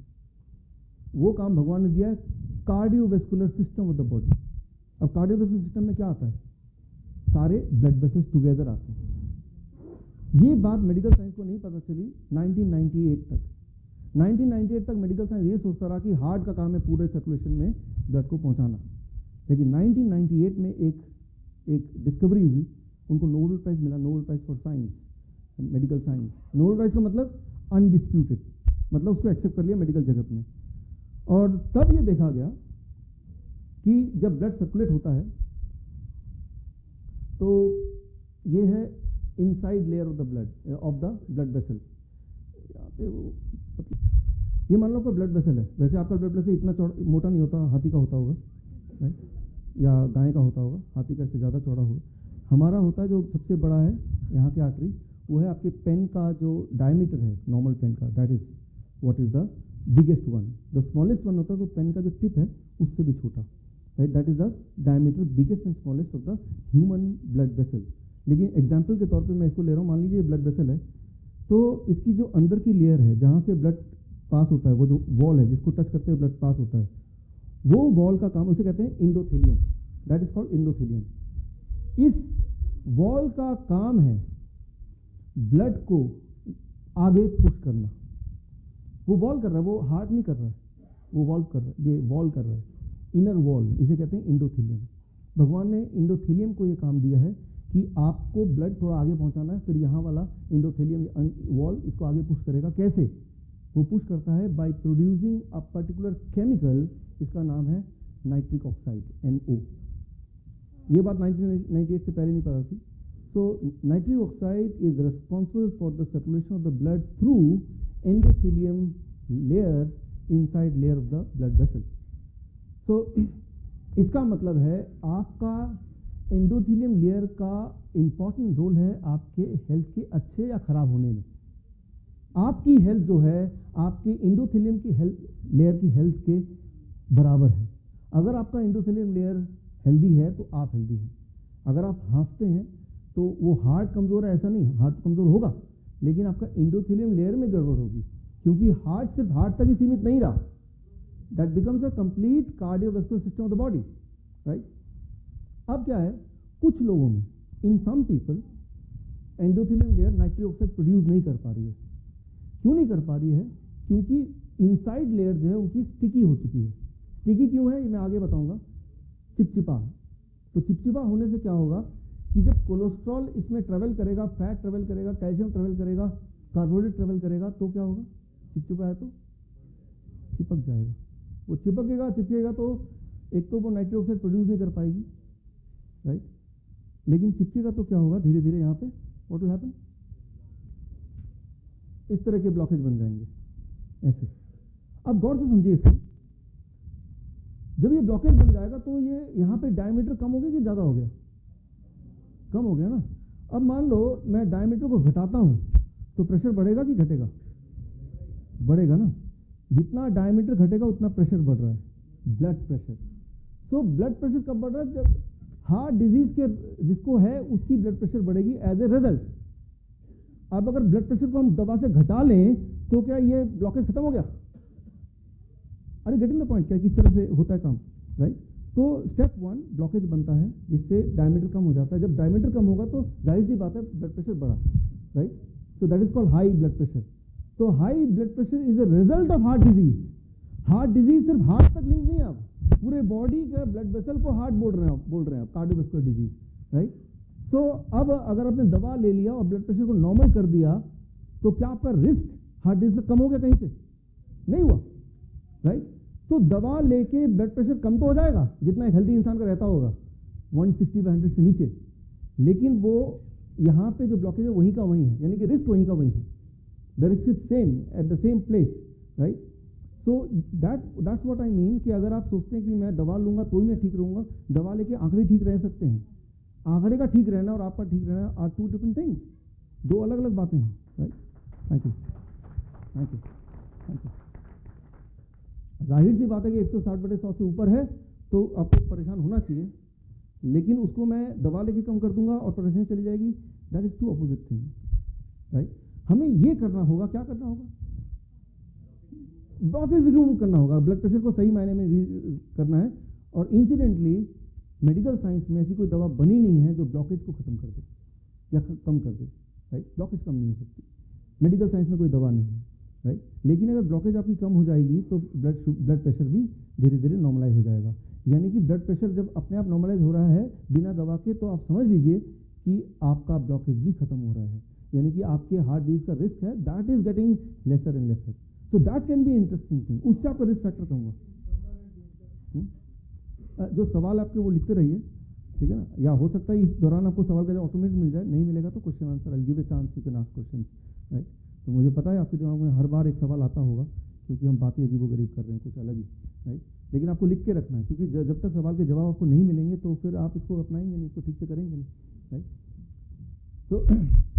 तो यहाँ पे एक सवाल का जवाब तो हमें मिल गया कि ब्लड प्रेशर के कम करने से रिस्क घटता, ऐसा नहीं है, बल्कि हार्ट डिजीज का रिस्क है तो ही blood pressure as a result बढ़ गया। होता क्या समझिए, जब एज ए डायमीटर कम हुआ तो ब्लड का स्पीड बढ़ा ताकि वो न्यूट्रिएंट को ठीक से पहुंचा पाए, लेकिन अब जो दवाइयाँ आप ले रहे हैं वो क्या करता है, हार्ट को कमज़ोर कर देता है ताकि हार्ट और अपना प्रेशर को कम कर दे। हार्ट को कमज़ोर करता है नंबर 1, लेकिन हार्ट तो सारा सर्कुलेट करता नहीं है, और एंडोथेलियम लेयर को भी वो कमज़ोर कर देता है। कैसे? अब देखिए, जब भगवान ने हमें आपको बनाया था तो हमारा जो ब्लड वेसल था वो था इस तरह से, इसे कहते हैं इलास्टिक। लेकिन अगर इसके अंदर एक लेयर जम जाए कार्बोहाइड्रेट की या फैट की तो ये बन जाएगा, कोलेस्ट्रॉल की तो बन जाएगा उसे प्लास्टिक। मतलब ऐसे करेंगे तो कट से टूट जाएगा, राइट। तो जितना ज़्यादा वो प्लास्टिक होगा उतना ज़्यादा बीमारी बढ़ेगी। तो दवा जब आप लेते हैं वो क्या करता है, इसको थोड़ा प्लास्टिक करने की कोशिश करता है, एंड उससे आपका बीपी लो दिखाता है। यानी कि जब जब आप बीपी की दवा ले रहे हैं आप अपना कार्डियोवैस्कुलर सिस्टम का और हार्ट का नुकसान करते हुए ब्लड प्रेशर को घटा रहे हैं। ब्लड प्रेशर की दवा लेना एक बहुत ही खतरनाक बात है, बहुत ही खतरनाक बात है, राइट। सो अगर आप में से कोई भी ब्लड प्रेशर का दवा ले रहा है तो हर दिन हर पल दवा लेते हुए अपनी बॉडी का नुकसान करते हुए आप आंकड़ों को सही ला रहे हैं। अगर आंकड़ों के सही रहने से अगर आपके रिस्क फैक्टर कम हो जाते तो बीपी की दवाई जितने लोग ले रहे हैं उनको हार्ट की बीमारी होती ही थी, जबकि रियलिटी ये है कि बीपी की गोली की वजह से हार्ट की बीमारी होती है, other way round, it is other way round, right. Thank you, thank you. क्यों? क्योंकि बीपी गोली लेंगे तो हार्ट को कमजोर करेगा और कार्डियोवैस्कुलर सिस्टम को इसको प्लास्टिक करेगा, और जैसे ही ये दोनों चीज होंगे that is what is called disease, right. So medical science सिर्फ उल्टा कर रहा है और आंकड़ों पे खेलते हुए, आंकड़ों पे हमें समझाते हुए, राइट। तो आगे अगर हम बढ़ें, इसका एक इंटरेस्टिंग पहलू तो ये है जो आपने पूछा, क्या हम करें कि ये ब्लॉकेज गायब हो जाए। अगर ऐसा कुछ हमने कर दिया तो सही मायने में तब वो हेल्थ होगी, राइट। तो वो कैसे गायब होगा उसका मैं उदाहरण आपको देना चाहता हूं। आप मान लो कुछ खाना खाते हैं, पहली बात तो ब्लॉकेज आया कैसे, वो मैंने बताया था कैसे आया, वो स्टिकी हो गया था, राइट। अब मान लो कुछ खाना आप खाते हैं, मान लो आप आम खाते हैं या फिर आप बिस्किट खाते हैं। जब आम खाते हैं या बिस्किट खाते हैं तो बॉडी के अंदर दोनों ही कार्बोहाइड्रेट है, दोनों में ही शुगर है, एक समान शुगर है, एक समान प्रोटीन है, एक समान कैल्शियम है, एक समान सब कुछ, ऐसे मान लेते हैं कंपैरिजन के लिए, राइट। अब आपने बिस्किट खाया, उसमें भी कार्बोहाइड्रेट प्रोटीन सब कुछ सेम है, या फिर अपने आम खाया उसमें सब कुछ सेम है। कोई भी चीज जब खाते हैं उसमें तीन चीजें होती हैं, प्रोटीन, कार्बोहाइड्रेट एंड तीसरा कौन सा है? फैट। उसमें से कार्बोहाइड्रेट को पहले पकड़ लो। कोई भी खाना जो रिफाइंड कैटेगरी में आता है, फैट कैटेगरी में आता है, या फिर एनिमल फूड कैटेगरी में आता है, जैसे कि दूध, जैसे कि मीट, मछली, अंडा, उसका कार्बोहाइड्रेट अगर निकाल लें तो उसको माइक्रोस्कोप के अंदर रखें, उसका मॉलिक्यूलर जो स्ट्रक्चर है वो दिखेगा ऐसा, बिल्कुल स्ट्रेट, बिल्कुल ही सीधा, राइट, क्लियर है। और कोई भी आम टाइप का फल या सब्जी का अगर आप कार्बोहाइड्रेट निकाल दें, उसको माइक्रोस्कोप के अंदर डालें, तो वो दिखेगा टेढ़ा मेढ़ा, कुछ ऐसा। सो अंडरस्टैंड कीजिए, दो तरह के कार्बोहाइड्रेट होते हैं, एक वो जो फल सब्जी से आता है, जब उसको कच्चा खाते इसको ऐड कर लीजिए। दूसरा वो जो पैक फूड से आता है, या फिर दूध से या मीट मछली से आता है। दूध, पैक फूड, मीट मछली या फिर ऑयली फूड से जो कार्बोहाइड्रेट मिलता है उसका molecular structure is like this, right, बिल्कुल सीधा। और आम या फल या सब्जी से जो आता है कच्चा जब खाते हैं, उसका कार्बोहाइड्रेट का मॉलिक्यूलर स्ट्रक्चर टेढ़ा मेढ़ा।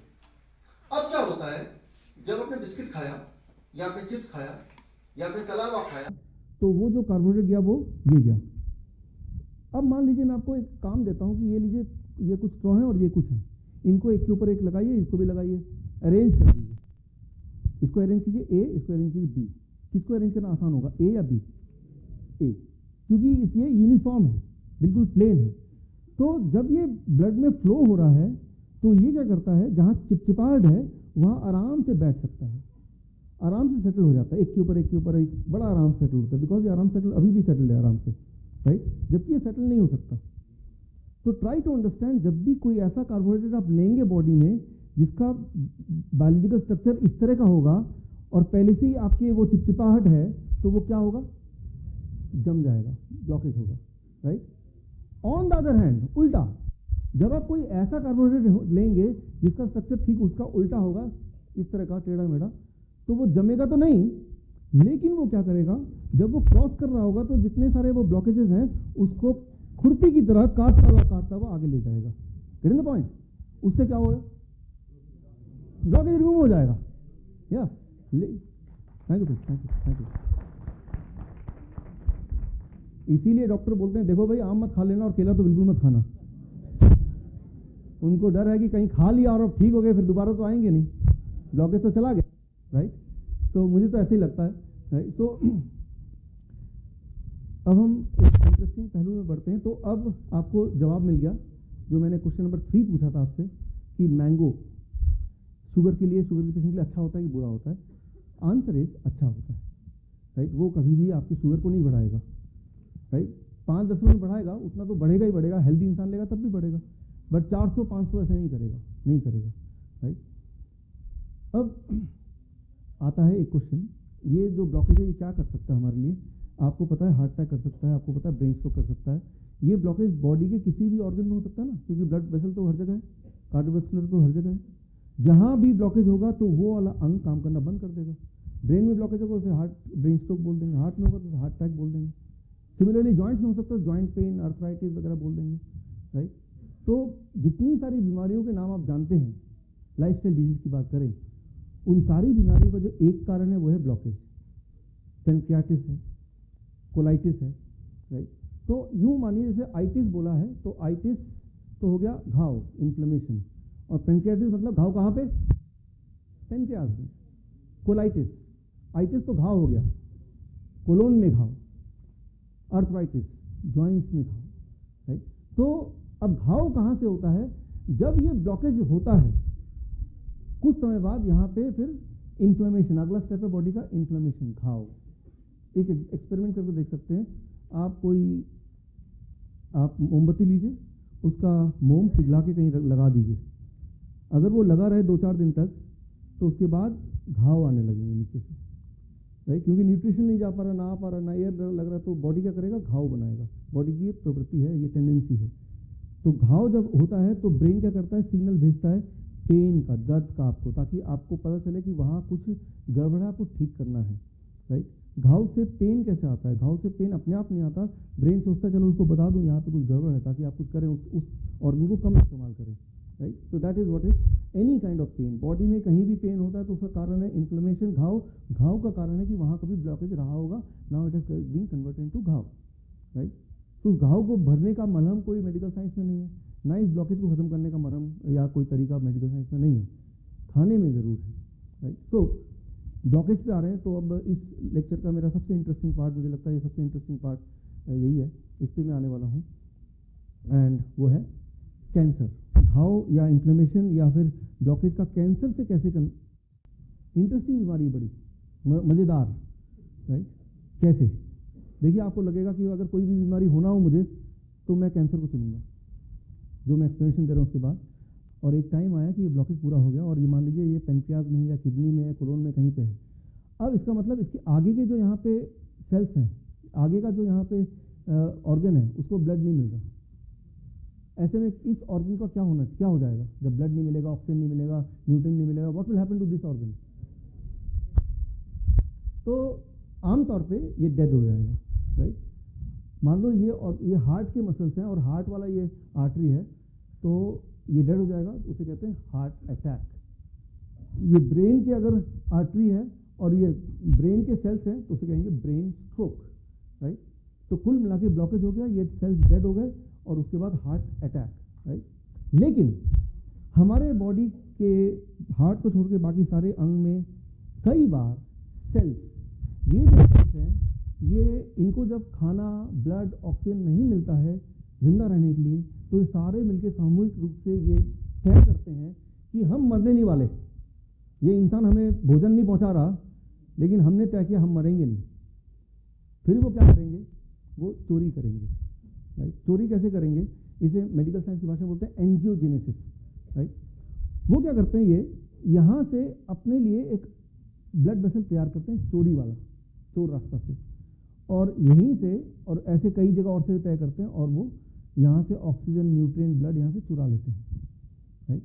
तो अब वो जिंदा रहेंगे। लेकिन यहाँ पे इंटरेस्टिंग बात ये है, मान लीजिए एक चोर है, उसको अपने ऑफिस, घर का या उसको अपनी यूनिवर्सिटी का फीस डिपॉजिट करना है करीब 1000 रुपये, और उतना पैसा नहीं है और डिपॉजिट करना ज़रूरी है, तो वो सोचता है कि चलो मैं बैंक में जाके चोरी करूँगा।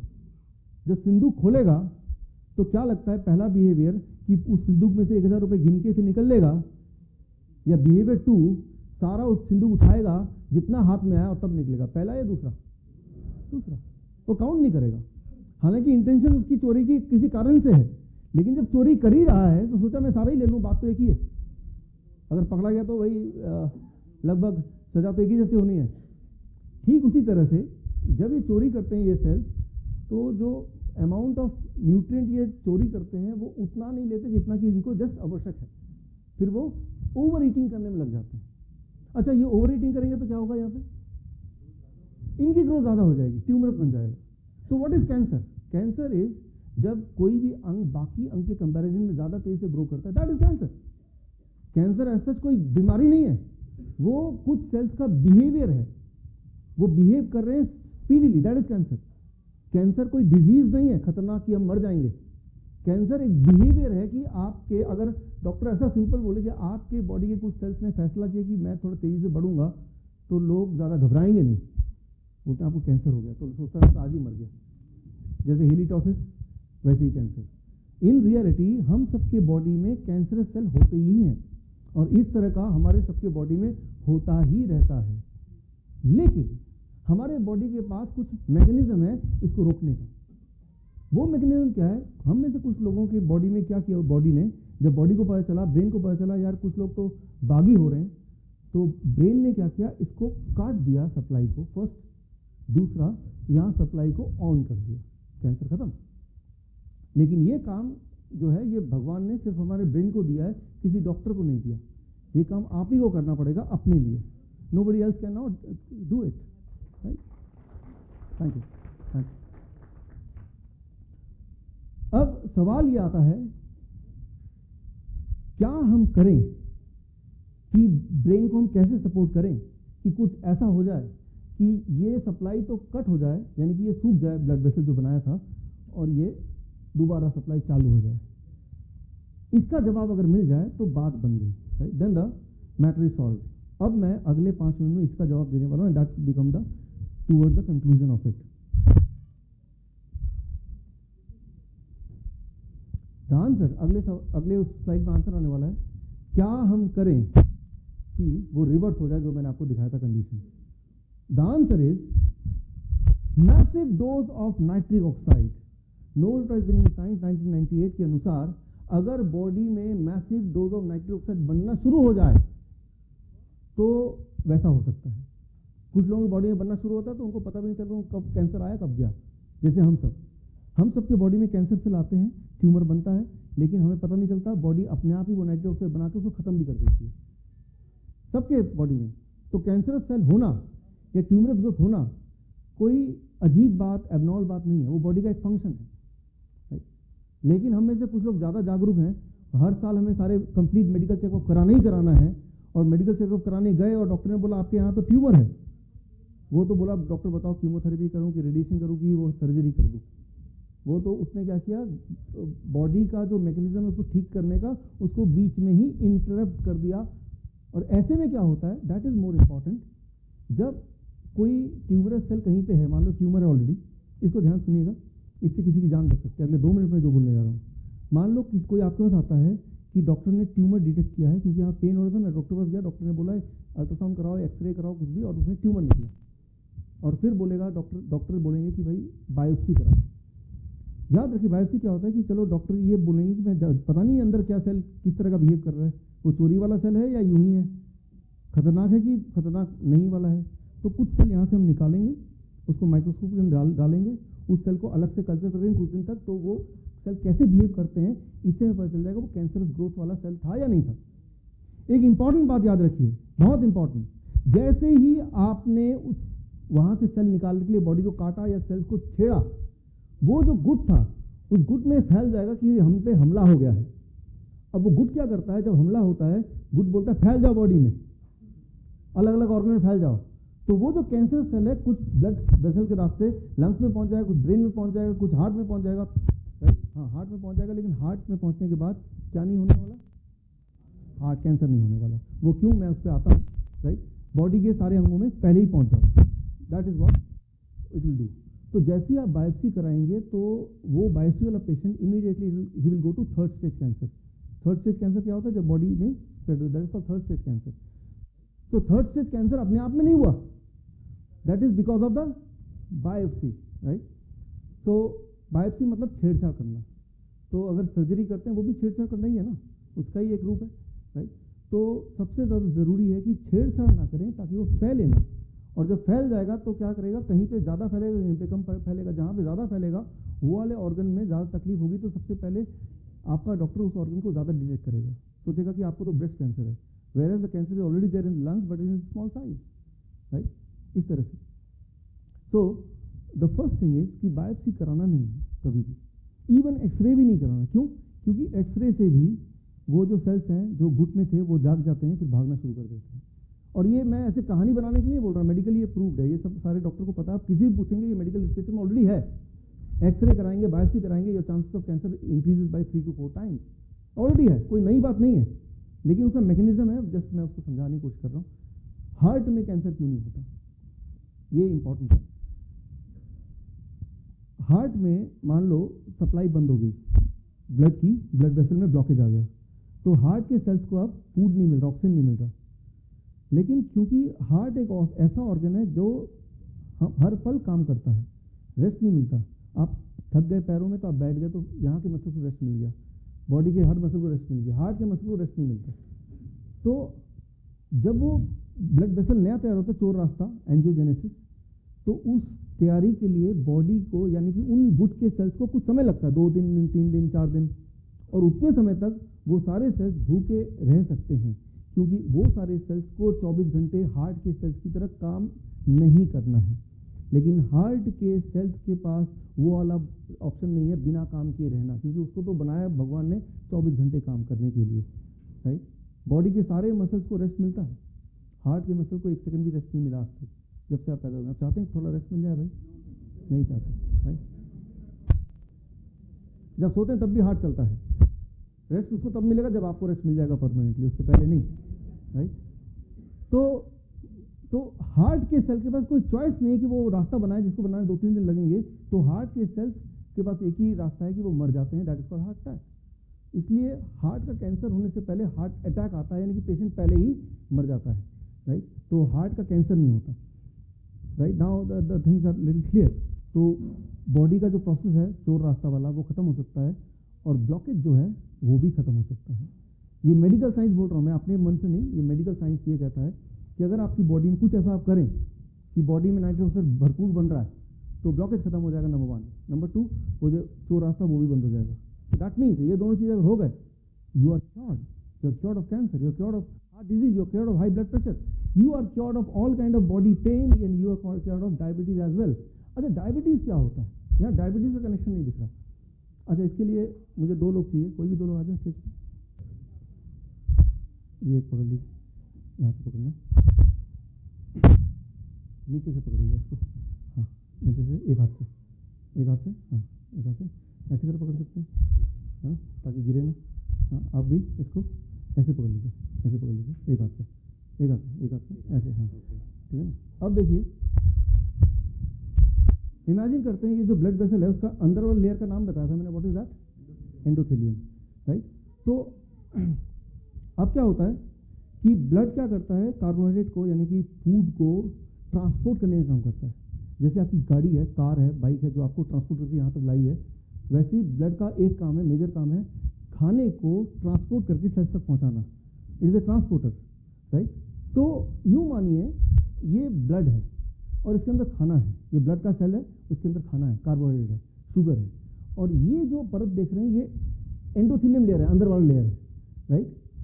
अब मान लीजिए आप जरा धीरे धीरे यहाँ तक आइए। अगर तो धीरे धीरे आएंगे तो पानी थोड़ा कम छलकेगा, राइट, छलकेगा जरूर, यहाँ तो पानी कम है, लेकिन आप तेजी से भागिए जितना भाग सकते हैं। हाँ, ओके, थैंक्स। तो जाहिर सी बात है, जितना ज़्यादा तेजी से भागेंगे उतना पानी ज़्यादा छलक रहा है। अब मेरा सवाल आपसे ये है कि दोनों में से एनर्जी स्पेंड ज़्यादा किस में हुआ, पहला या दूसरा? दूसरे में ज़्यादा एनर्जी स्पेंड हुआ। तो जितना एनर्जी आप खपत करते हैं उस हिसाब से ब्लड क्या करता है, कार्बोहाइड्रेट को, फूड को अपने ब्लड से एंडोथेलियम लेयर के अंदर छिड़कता है, डालता है। ब्लड ने क्या किया, उतना जितना आपने एनर्जी लगाई उसको ध्यान में रखते हुए भाई आपने कितना एनर्जी स्पेंड किया, उतना एनर्जी कार्बोहाइड्रेट, शुगर लिया और एंडोथेलियम लेयर में डाला, राइट, उसको उठा के डाला, राइट, यस। अब ये एंडोथेलियम लेयर के नीचे सारे ऑर्गन है, हार्ट है, लंग्स है, बाकी सारे ऑर्गन। ये जो शुगर है यहाँ से पेनिट्रेट होकर यहाँ जाएंगे, अब ऑर्गन्स को मिलेंगे, सेल्स को मिलेंगे। कुछ लोगों के केस में मैंने आपको बताया था कि यहाँ पे ऑलरेडी परत बनी है कोलेस्ट्रॉल की, ऑलरेडी स्टिकी है, तो यहाँ तो आ गया, नीचे नहीं जा पा रहा। तो that is called diabetes. Sugar यानी कि ब्लड में ही रह गया।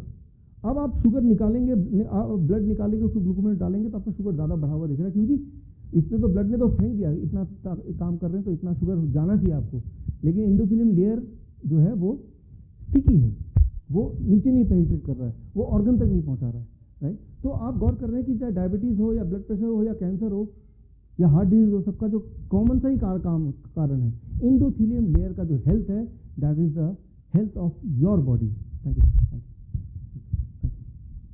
तो अब आपको ये समझ आया कि डायबिटीज कोई अलग रोग है, कैंसर कोई अलग रोग नहीं है। All are the disease of endothelium layer of the body.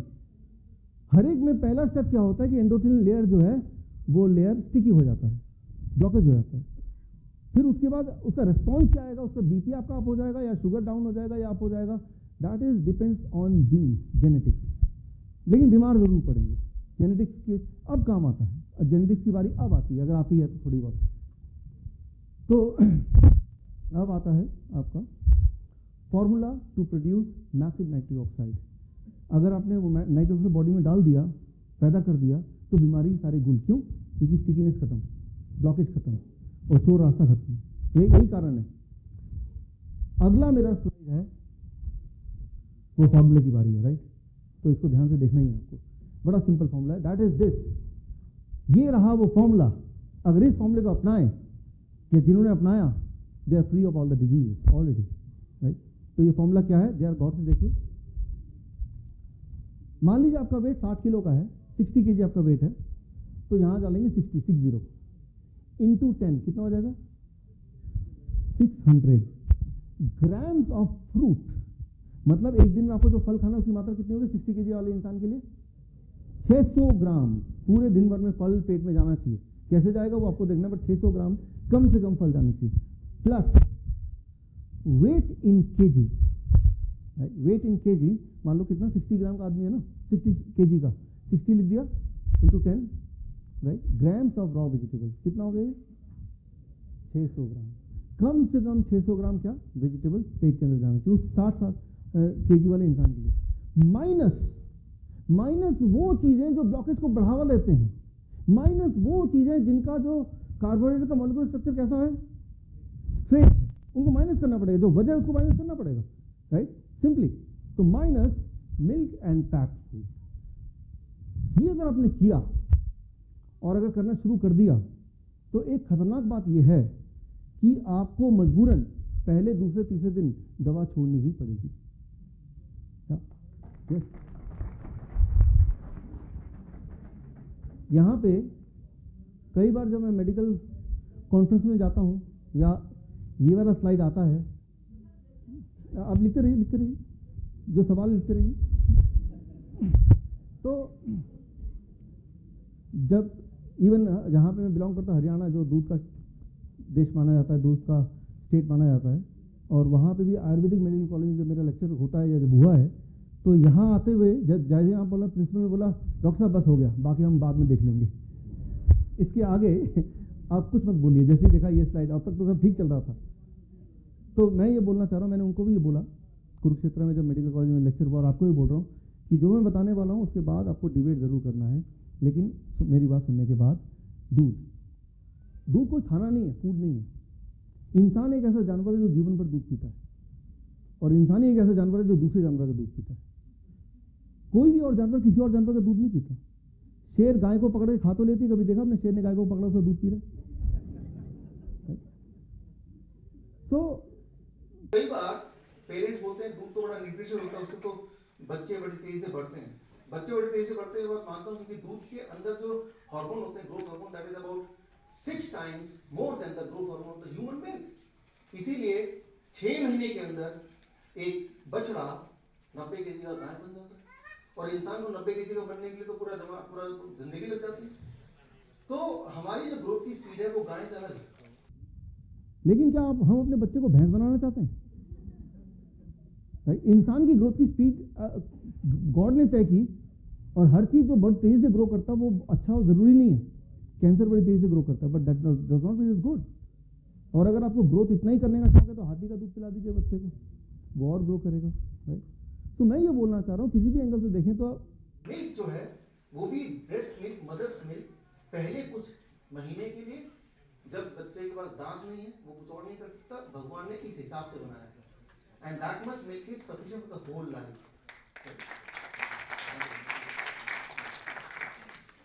कई बार लोग बोलते हैं कि भाई दूध में तो कैल्शियम होता है और कैल्शियम तो बहुत अच्छा होता है, दूध में कैल्शियम होता है, बहुत ज़बरदस्त कैल्शियम होता है, लेकिन वो कैल्शियम का होना, राइट, और उस कैल्शियम का बॉडी का इस्तेमाल कर पाना आर टू डिफरेंट थिंग्स। जो सब्जियों में कैल्शियम होता है उसका स्ट्रक्चर और जो दूध का कैल्शियम होता है स्ट्रक्चर है टोटली डिफरेंट। दूध का कैल्शियम भगवान ने इस तरह से नहीं बनाया है, वो भी किसी और जानवर का, जो कि बॉडी उसको एक्सेप्ट कर ले आसानी से, राइट। जो जितने स्टोन, किडनी स्टोन होते हैं या वॉल्व में जो कैल्शियम डिपॉजिट हो जाता है, that is the milk calcium.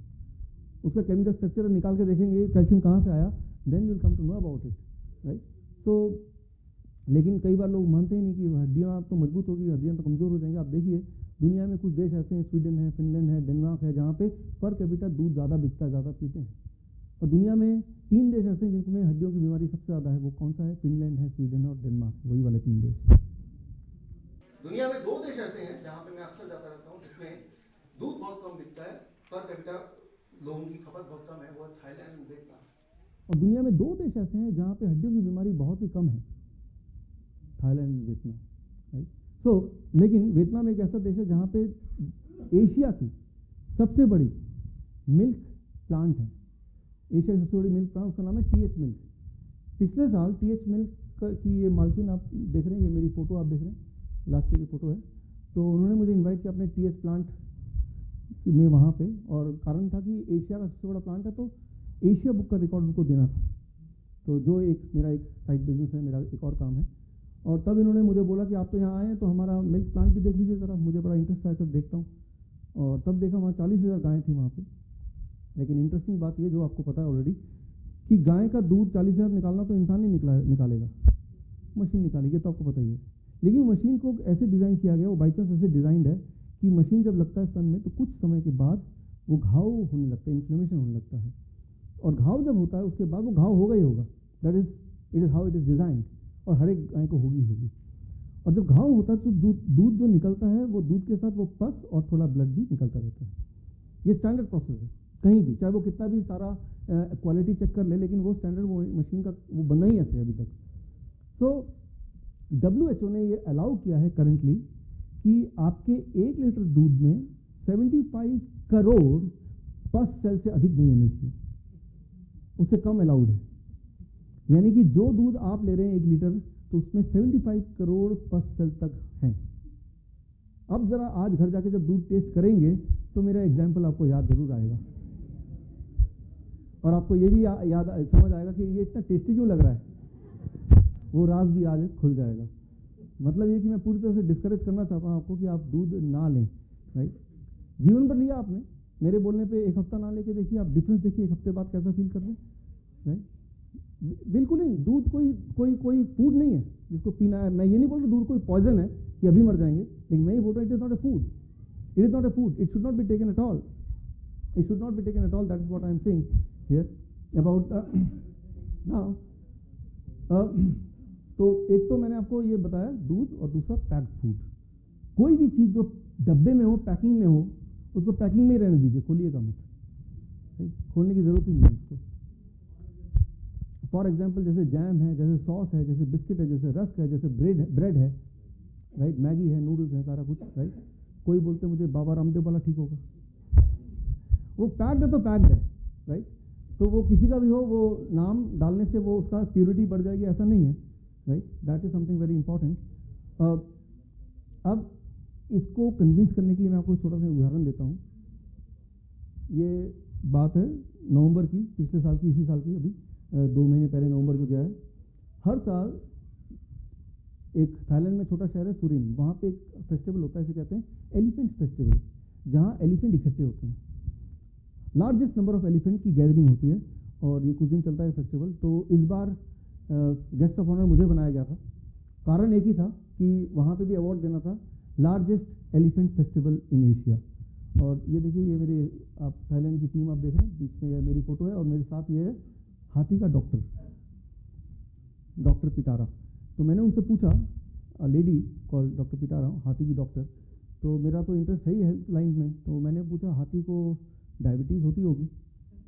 क्योंकि मैंने देखा गन्ने ही खाए जा रहे हैं, उनको तो उसका फेवरेट फूड है। तो कहा नहीं डायबिटीज़ नहीं होता। मैंने थोड़े रुक के पूछा फिर कैंसर तो होता होगा? कहा नहीं कैंसर भी नहीं होता। मैंने कहा ब्लड प्रेशर तो बढ़ जाता होगा, हार्ट की बीमारी तो होगी? कहा ऐसा कोई मशीन बनानी जो उसका ब्लड प्रेशर मेजर करे, तो वो भी नहीं होता। फिर मैंने सोचा कि भाई फिर आपका काम ही क्या है यहाँ पे हाथी का डॉक्टर बनने का, इलाज की ज़रूरत ही नहीं पड़ती होगी आपको। लेकिन जबकि ऐसा सोच ही रहा था कि एक अनाउंसमेंट मुझे ध्यान गया मेरा, वो अनाउंसमेंट बोल रहा था कृपया हाथी को इंसानी खाना ना दें, हाथी बीमार पड़ जाएंगे। Thank you. तो बोलने का मतलब ये है, याद रखिए जो खाना इंसान के हाथ का बनाया हो, राइट, जैसे पैक्ड फूड है, प्रोसेस्ड फूड है, राइट, वो एक्चुअली उसकी जो क्वालिटी है, फूड बोलने की जो काबिलियत है वो खो बैठती है। मैं एग्जांपल देता हूँ समझाने के लिए। मान लीजिए केला लेते हैं हम, यहाँ पे रख देते हैं, और एक मैं बिस्किट का पैकेट लेता हूँ, यहाँ रख देता हूँ। हम 1 महीने बाद आते हैं, वो केला क्या सड़ जाएगा? ऑफ कोर्स है, सड़ जाएगा, गल जाएगा, खाने लायक नहीं है। क्या बिस्किट सड़ जाएगा? 10 साल तक भी वैसे के वैसे रहेगा। जो भी चीज़ सड़ने की क्वालिटी जिसमें ना हो, तो उसमें फूड कराने की क्वालिटी भी खत्म हो जाती है। फॉर एग्जाम्पल एक एक्सपेरिमेंट कीजिए अपने बच्चों के साथ, जाते हुए सेब खरीदिए और एक पिज़्ज़ा खरीदिए या फिर बर्गर, और बच्चे को बोलिए कि एक ज़मीन पे सेब गाड़ दे, कुछ दूर बाद ज़मीन पे एक पिज़्ज़ा गाड़ दे, 3 महीने बाद बोलिए खो दे, एप्पल नहीं मिलेगा, गायब, कीड़े मकोड़े खा गए। पिज़्ज़ा वैसे का वैसे ही मिलेगा, कीड़े मकोड़े भी पिज़्ज़ा नहीं खाते।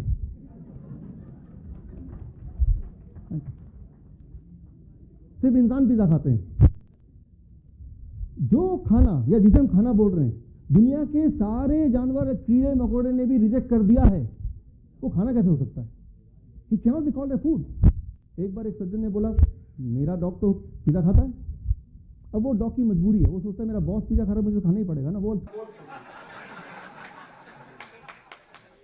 फिर ये भी सोचे कि उसको भी डायबिटीज और कुत्ते को भी डायबिटीज, दोनों एक साथ इलाज कराने जा रहे हैं अलग अलग जगह पे। तो अगर गिवन अ चांस कुत्ते खुला छोड़ दिया जाए तो वो पिज़्ज़ा नहीं खाएगा। मजबूरी में तो कोई कुछ खा रहा है तो उसको हम रूल नहीं बना सकते, रूल नहीं सोच सकते, राइट। सो अब आती है बात कि ये जो खाना है ये कैसे खाएं, right, that is one question which comes, right, कि मैंने आपको बताया 60 kg के आदमी के लिए कितना फ्रूट था वो? 600, और कितना वेजिटेबल था? यानी कि जैसे वो 1200 ग्राम वो लेगा और लेते ही उसका बॉडी नाइट्रिक ऑक्साइड प्रोड्यूस करेगा, ये मानते हुए कि उसने मिल्क एंड पैक्ड फूड को छोड़ दिया है, ऑयली फूड को छोड़ दिया, तब जाके ऐसा पहले दिन से होगा। और उम्मीद ये करें कि पहले दिन से आपका शुगर ड्रास्टिकली नॉर्मल होने लगा है। अगर उतना ही डोज आप शुगर का मेडिसिन का ले रहे हैं या इंसुलिन ले रहे हैं तो that is very very dangerous, hypoglycaemia आ जाएगा। उतना डोज अगर बीपी का दवा का ले रहे हैं तो वो लो बीपी आ जाएगा, that is quite dangerous, right. तो ये चीज़ों का आपको ध्यान रखना है। ध्यान रखने वाली बात यही है। तो ये डाइट का नुकसान ही है कि सारी दवाएं छोड़नी पड़ती हैं आपको, मजबूरी जो 15 साल से चल रही है, 20 साल से चल रही है, लगता है एक दिन में कैसे छोड़ दें। डॉक्टर ने बोला एक दिन में छोड़ने कुछ खतरा हो जाए, खतरा नहीं है। मैं जानता हूँ, मैंने हज़ारों पेशेंट देखे हैं, कहीं खतरा नहीं है। मैं अपने पूरे एक्सपीरियंस से बोल सकता हूँ खतरा नहीं हो सकता। मैं आपको एक सबूत देता हूँ इसका। कॉल्डवेल एसेस्टाइन, आगे आपको बिल क्लिंटन का एग्जाम्पल दूंगा, जिनके कुछ डॉक्टर्स हैं जिन्होंने इसी डाइट से उनको ठीक किया। उनमें से एक डॉक्टर का नाम है कॉल्डवेल एसेस्टाइन। मैंने उनसे पूछा इस डाइट पे रहने के कितने दिन बाद बीपी गोली छोड़नी चाहिए। उन्होंने कहा कि ये डाइट पहली मील से, फर्स्ट मील से ये डाइट काम करती है, तो कितने दिन की ज़रूरत नहीं। पहला मील लिया तो अगली दवा नहीं लेना है, फर्स्ट मील लिया तो नेक्स्ट दवा नहीं लेनी। हाँ, डायग्नोसिस करना है, राइट, कि दवा वो मील काम कर रहा है कि नहीं। कहीं ऐसा तो नहीं कि 600 ग्राम का आप कम ले रहे हो या लग रहा है कि ज़्यादा ले रहे हैं। कई सारे फैक्टर और हैं जो आप उस वक्त नहीं देख पा रहे हैं, तो डायग्नोसिस वो करते रहना है। एक दिक्कत आ रही थी हमें, योगेश जी यहाँ बैठे हैं, महेश जी बैठे हैं, आप में से काफ़ी लोग जो हमारे पेशेंट थे अब पेशेंट नहीं है, राइट, आपकी बीमारी चली गई। तो लोग अक्सर मुझसे पूछते थे कि ये बोर हो गए खा के। पांडे जी ने भी पूछा ये सवाल कि ये खा तो रहे हैं, आपके बोलने पे ठीक भी हो रहे हैं, लेकिन ये बोरिंग सा खाना है। कोई हाँ, एक तो ये जबड़े दुखने लगते हैं, दूसरा कोई चटपटा कुछ है नहीं, राइट, तो ये बोरिंग है। अगर 2-4 दिन करना हो, 1 आध महीना करना समझ आती, जीवन भर करना तो it is not possible, right. तो मैंने फिर इसके लिए कुछ समय पहले कॉल्डवेल एसेस्टाइन उनको पूछा तो फिर आप कैसे करते हैं अपने पेशेंट के लिए। तो उन्होंने बताया कि हमने तो रेसिपी बनाई हुई है कि ये खाए तो टेस्टी भी लगे, लेकिन वो जो रेसिपी मैंने देखा उन्होंने दिया मुझे, तो दैट इज़ सम रेसिपी जो कि अमेरिकन टेस्ट के हिसाब से डिज़ाइन किया गया था। फिर मैंने अपनी पत्नी को, धर्मपत्नी या मेरी वाइफ है यहाँ पे, Neerja are you there? Okay, सामने बैठी, गड़बड़ हो गई। ओके, हाँ, तो मैंने बोला कि ये दिक्कत आ रही है, तो जो क्राइटेरिया है, प्रिंसिपल्स हैं फूड के, वो प्रिंसिपल्स को ना खोते हुए क्या कोई रेसिपी बन सकती है जो टेस्टी भी हो लेकिन हमारे क्राइटेरिया को फुलफिल करती हो। तो काफ़ी मेहनत के साथ नीरजा ने और अपनी टीम ने मिलकर एक किताब तैयार की है, और इंसिडेंटली आज अभी उस किताब की लॉन्चिंग भी है। Right, thank you, thank you, thank you.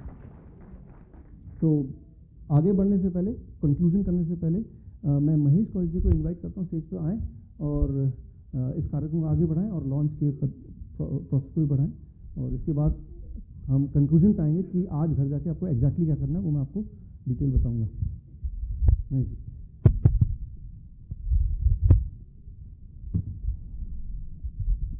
सभी डॉक्टर बंधुओं को मेरा नमस्कार। क्या बात है, डॉक्टर बंधु नहीं आप? अभी तो आप सबको डॉक्टर बनाया है।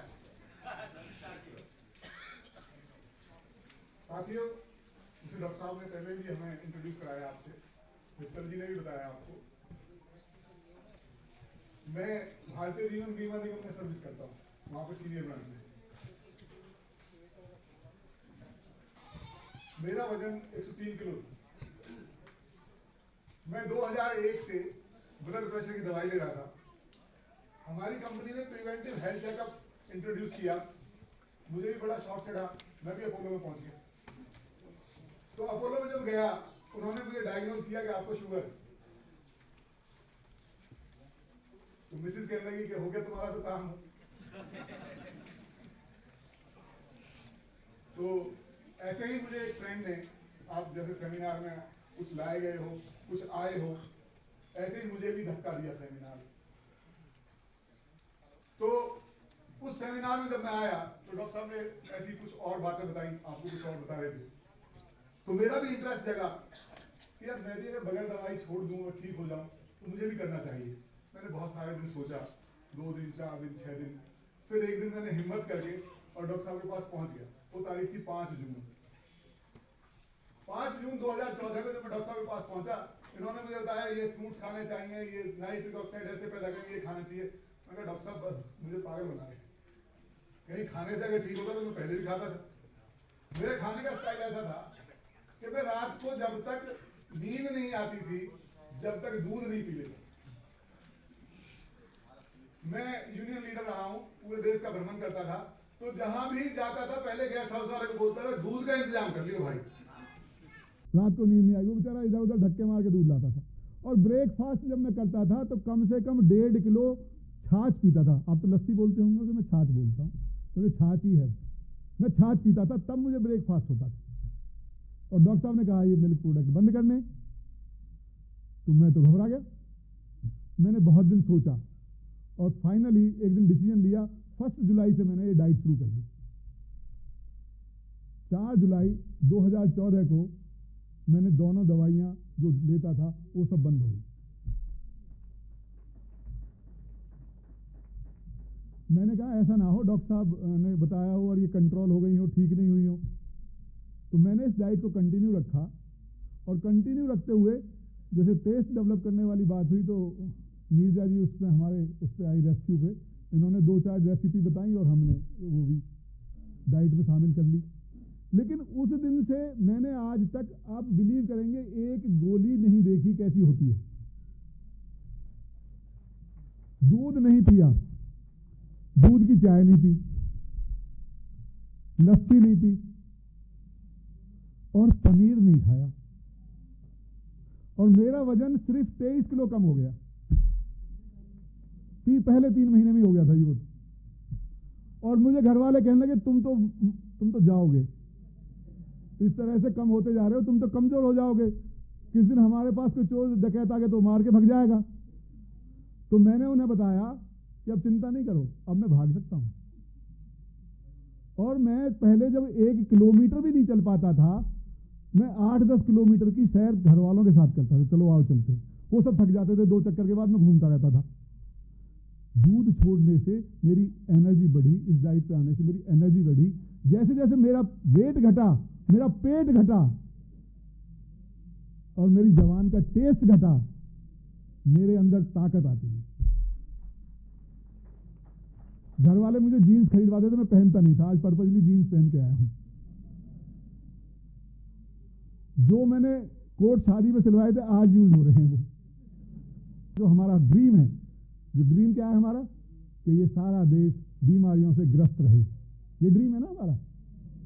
हमारा ड्रीम है कि इस देश से बीमारियों को भगा दें और जो इतना लंबा चौड़ा जाल है उससे अपने आप को बाहर निकाल लें।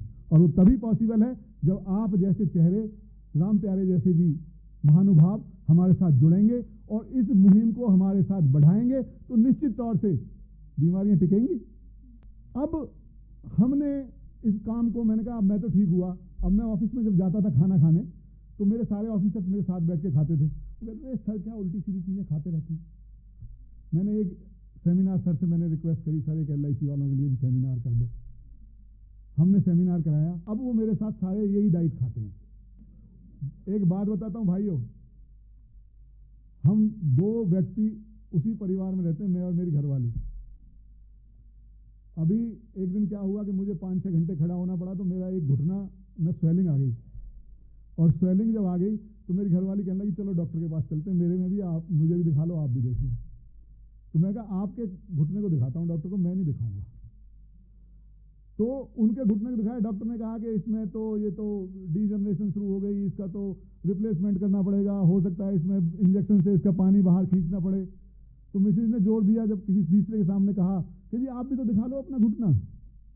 मैंने दिखाया कि तो आपके साथ भी यही प्रॉब्लम शुरू है, कोई दिक्कत ही नहीं है, सेम है। मैंने कहा घर में रह रहे हैं तो सेम तो होगा ही भाई। और फिर मैं तो अपनी घरवाली से बाहर कैसे जा सकता हूँ, रोटी भी खानी है रोज। तो उन्होंने 1-2 दिन मेडिसिन ली, मैंने एक दिन भी मेडिसिन नहीं ली। मैं आपको बिलीव करके बताता हूँ कि विदिन 7 डेज मेरे दोस्त आशुतोष जी और योगेश जी मुझे टोकते थे, भाई ठीक हो ठीक हो। 7वें दिन मेरे घुटने पे कोई स्वेलिंग नहीं है, मैं आज भी फिट एंड फाइन हूँ। और मेरी मिसेज में आज भी उतना ही पानी भरा हुआ जिस दिन डॉक्टर ने भरवाया था। अब उसके बाद उसने मेरे साथ डाइट खाना शुरू किया है। धन्यवाद नीरजा भाभी जी का कि इन्होंने उसको सिखाया कि डाइट कैसे खानी है। तो दोस्तों इस डाइट का इतना प्रभाव है। अब मजे की बातें हैं, डॉक्टर साहब जैसे बताया कि पांडे जी भी कह रहे थे कि भाई इसको इंटरेस्टिंग कैसे बनाया जाए, तो लो आज इसको भी लॉन्च कर देते हैं। हमारे फरीदाबाद वाले तो तरस रहे हैं, नोएडा वाले तैयार हो जाएं। तो हम ये बुक लॉन्च करते हैं और इस बुक लॉन्च करने के लिए सर्वप्रथम मैं बुलाता हूँ श्री राम प्यारे पांडे जी को, वो हमारे चीफ गेस्ट हैं, स्टेज पर आए।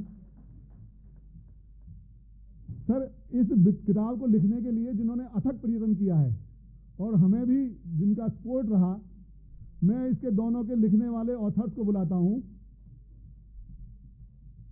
मिसेस नीरजा रॉय चौधरी, प्रतीक्षा वक्त, ये दोनों ने मिलकर ये किताब का डिजाइन किया है। और जब आप किताब देखेंगे तो आपको लगेगा कि वास्तव में बहुत मेहनत की गई है। डॉक्टर विश्वरूप राय चौधरी जी, आशुतोष मित्तल जी, योगेश मित्तल जी, भूषण चौहान जी, सुरेंद्र त्यागी जी, कर्नल VN थापर जी हमारे गेस्ट ऑफ ऑनर हैं और इन्होंने देश की रक्षा की है। वे डायबिटीज से इस देश की रक्षा करेंगे। आइए आदर्श धवन जी, विनोद कुमार बिदुड़ी जी, डॉक्टर भादु प्रताप जी, रामेश्वर आर्य जी, मंजू अग्रवाल जी, सीताराम जी, डॉक्टर कृष्णा यादव, श्री गोविंद शर्मा, अशोक कुमार पांडे लखनऊ से आए हैं, सिद्धार्थ अग्रवाल, धीरेन्द्र सिंह खत्री, DD शर्मा कुरुक्षेत्र से, डॉक्टर केशव, नरेंद्र जी और अभिषेक जी। अब रह गया कौन? मैं भी आ जाता हूं।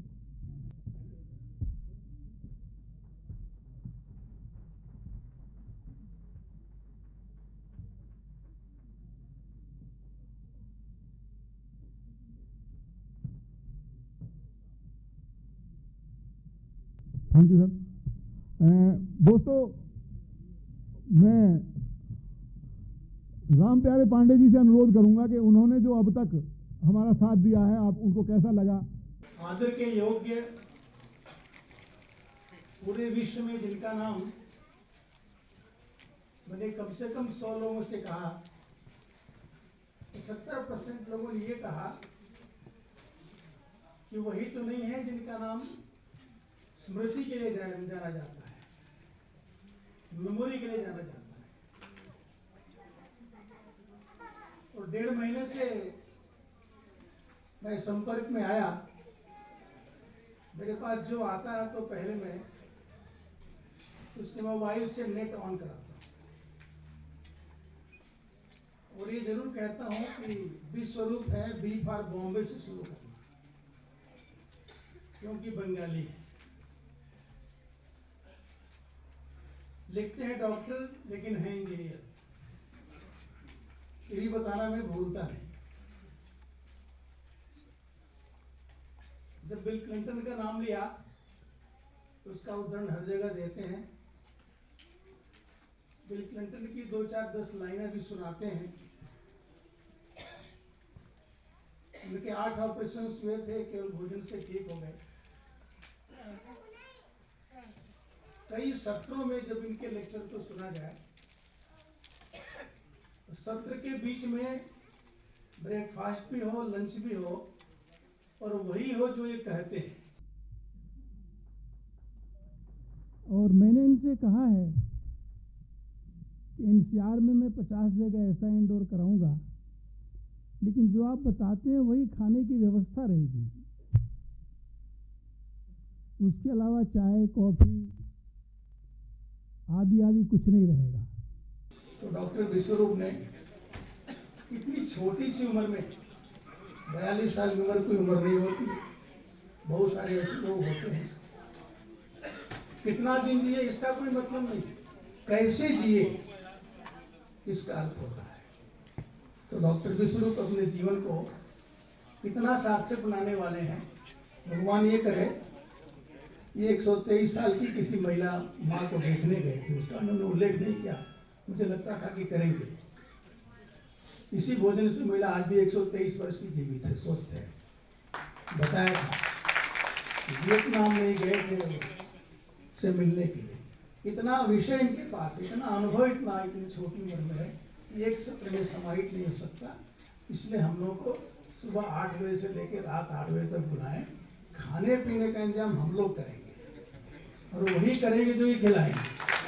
जिस चीज के लिए शुरू किया ठीक हो जाएगा, ऐसा मेरा विश्वास है। हम लोगों से आपने किताब इसलिए कराया, वो जीवा के लिए कि कैसे टेस्टी बने हैं। उनकी श्रीमती जी इसी पर रिसर्च कर रही हैं, इन्हीं के द्वारा ये लिखित है और आज कुछ लोगों को खिलाया भी। मैं अपने को बहुत कृतज्ञ मानता हूँ, धन्यवाद देता हूँ। डॉक्टर साहब और उनकी टीम ने मुझे आज इस कार्यक्रम में बुलाया और मेरा आदर भी किया। बहुत बहुत धन्यवाद। तो ये तो पता चल गया कि हम किसके गुलाम हैं, किसके गुलाम हैं हम। आपका जो टेस्ट है, जो स्वाद है, आप उसके गुलाम हैं। तो दोस्तों, इस विधा को और कैसे आगे बढ़ाएं? निश्चित तौर से जो विश्व रूप है, विश्व का जो रूप है, वो कौन हो सकता है? अभी तो बताया पांडे जी ने, विष्णु भगवान। उसके जो रूप हैं, विश्व रूप, लोग पुनः एक बार उनको बुलाते हैं और आपको ठीक करने की आगे क्रिया बढ़ाते हैं, विश्व रूप। Thank you Mahesh ji.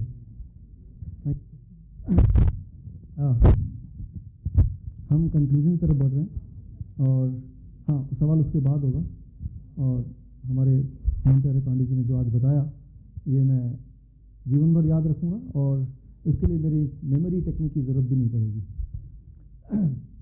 यहाँ पे हम जिस मोड पे हैं, टू कंक्लूड, इसको आज घर जाके आपको क्या करना है, कैसे करना है, that is the most important thing. अभी घर जाएंगे तो what change you have to do exactly, वो आखिरी में रखा, क्योंकि आखिरी वाली चीज़ हमें ज़्यादा याद रहती है, बीच की चीज़ अक्सर हम भूल जाते हैं। So what we have to do exactly once we go back home today, right. तो मैं अभी सर आपने जो एग्जांपल दिया था, तो मैंने सोचा कि पहले वो वीडियो मैं ज़रूर दिखाऊँ। आप में से कई लोगों ने देखा भी होगा, लेकिन फिर भी देखिए, because I am going to relate with it, कि बिल क्लिंटन ने एग्जैक्टली कैसे किया था, आपको क्या करना है। आपको उनकी हिस्ट्री पता है कि 4 बाईपास सर्जरी हुए थे 2004 में, और 2005 में एक लंग सर्जरी हुआ और 2010 में 2 एंजियोप्लास्टी हुआ, और तब तक उनका वेट काफ़ी ज़्यादा बढ़ गया। अगर 2010 का यूट्यूब वीडियो देखेंगे, एक तो मोटा पाएंगे उनको और थोड़ा बुद्धू भी पाएंगे, राइट। उनके स्पीच में, भाषण में लोग सोचने लगे ये तो बुद्धू हो गए, और कुछ लोगों लगने लगा कि मोनिका लेविंस्की के उस केस के बाद शायद ऐसा हो गया। बट होता क्या है कि जो ये सर्जरी है, ये जब भी होता है एंजियोप्लास्टी या एंजियोग्राफी, जो सिर्फ डायग्नोस्टिक प्रोसेस है, या बाईपास, उस सर्जरी के दौरान हमारे ब्रेन के कुछ सेल्स 40% सेल्स मर जाते हैं, और जब 40% सेल कम काम करेंगे ब्रेन के, तो हम बुद्धू दिखेंगे, हमारे जवाब इंटेलिजेंट नहीं होंगे। तो वो हमारी गलती नहीं है या उस पेशेंट की गलती नहीं है, that is the normal process. कोई भी अगर बाईपास एंजियोप्लास्टी के पेशेंट को इमीडिएट मिलेंगे आप, तो आपको लगेगा ये बहक गए हैं, थोड़ा सा एबनॉर्मल बिहेव कर रहे हैं, जो कि थोड़े समय में, कुछ महीनों में धीरे धीरे वो रिवाइव करता है। ब्रेन के सेल्स दोबारा नए जनरेट होते हैं, कुछ सेल्स ऐसे होते हैं जो जनरेट नहीं हो सकते, बट काफ़ी सारे सेल्स जनरेट हो सकते हैं। तो 2010 में जब डॉक्टरों ने जवाब दे दिया कि अब हम और कुछ नहीं कर सकते, खूब सारे सर्जरी हो चुकी है आपसे, तब इनको डाइट के बारे में पता चला टी कोलिन कैम्बल से, और उन्होंने सोचा कोई और चारा भी नहीं है तो इसको करके देखता हूँ मैं। और जैसे ही उन्होंने किया, कुछ समय के अंदर अंदर उनके अंदर चेंजेस आए, and he was cured the disease and he was cured the free from the medicine as well. और जब पूरे दुनिया में भ्रमण करने लगे वो, तब वर्ल्ड मीडिया ने देखा अभी तो बीमार थे और अभी इतने हेल्दी दिख रहे हैं और इतने स्मार्ट दिख रहे हैं, तब इलेक्ट्रॉनिक मीडिया ने क्वेश्चन पूछा आपके नए हेल्थ का जवाब का रीज़न का वो सीक्रेट क्या है। उन्होंने जो राज खोला वो एक बार फिर देखिए, जिन्होंने देखा भी है क्या राज खोला। फिर मैं आपको एक नई चीज़ दिखाता हूँ।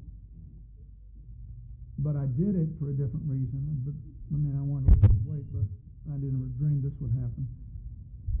I did it because after I had this stent put in, I realized that even though it happens quite often that after you have bypasses, you lose the veins because they're thinner and weaker than arteries.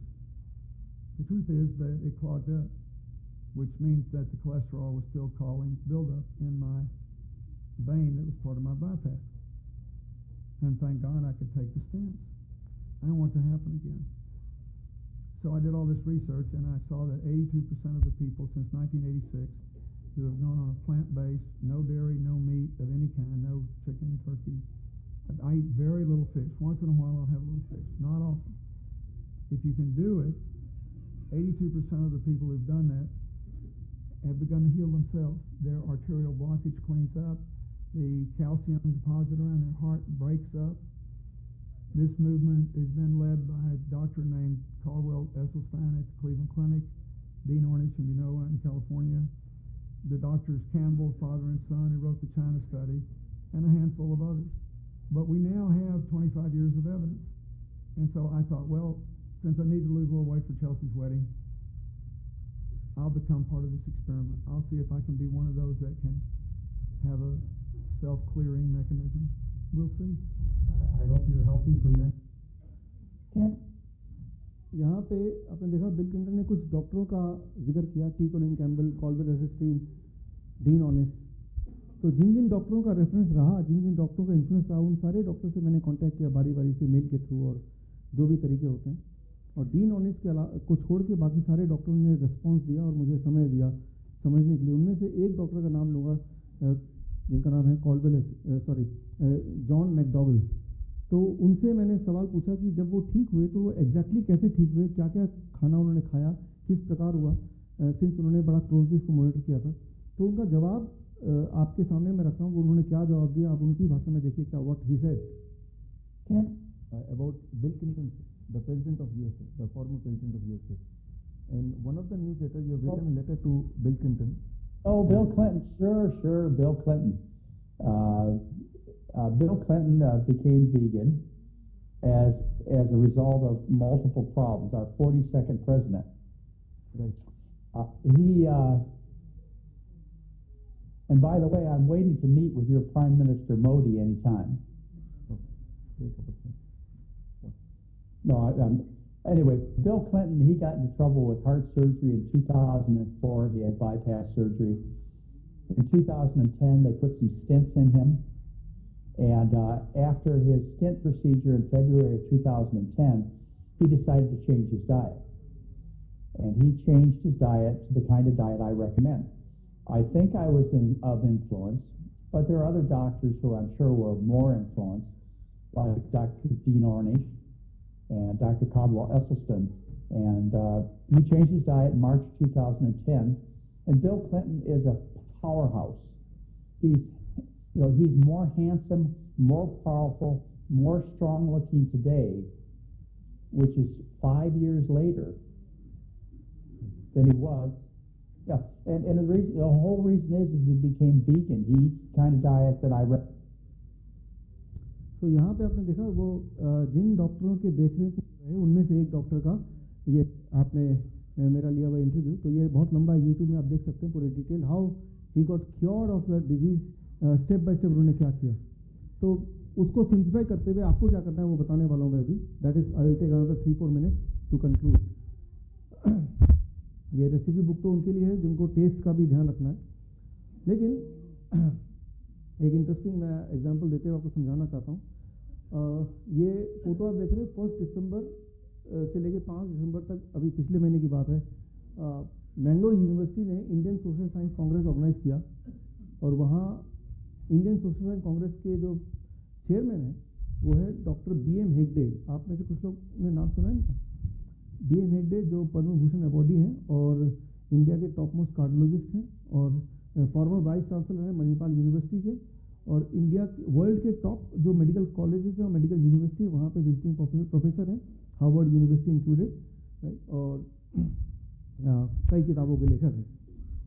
इनका एक mail आया इनके office से कि आप बोलते हैं diabetes 3 दिन में ठीक होती है, इसको बोलना बंद कर दें। आप बोलिए डायबिटीज़ 15 दिन में ठीक होती है तो हम मान सकते हैं, बट नॉट 3 डेज।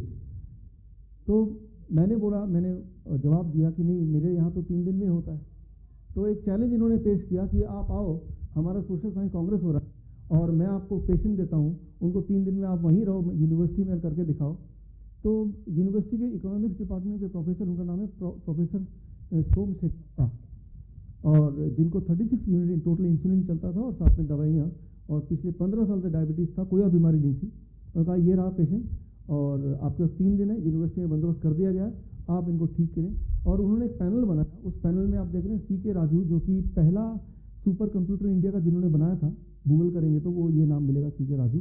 और आप देख रहे हैं प्रोफेसर आनंद कुमार, आप में से कुछ लोग जानते होंगे, बहुत फेमस प्रोफेसर है, JNU के प्रोफेसर है और जो आम आदमी पार्टी के स्टेट टिकट से इलेक्शन भी लड़ा था।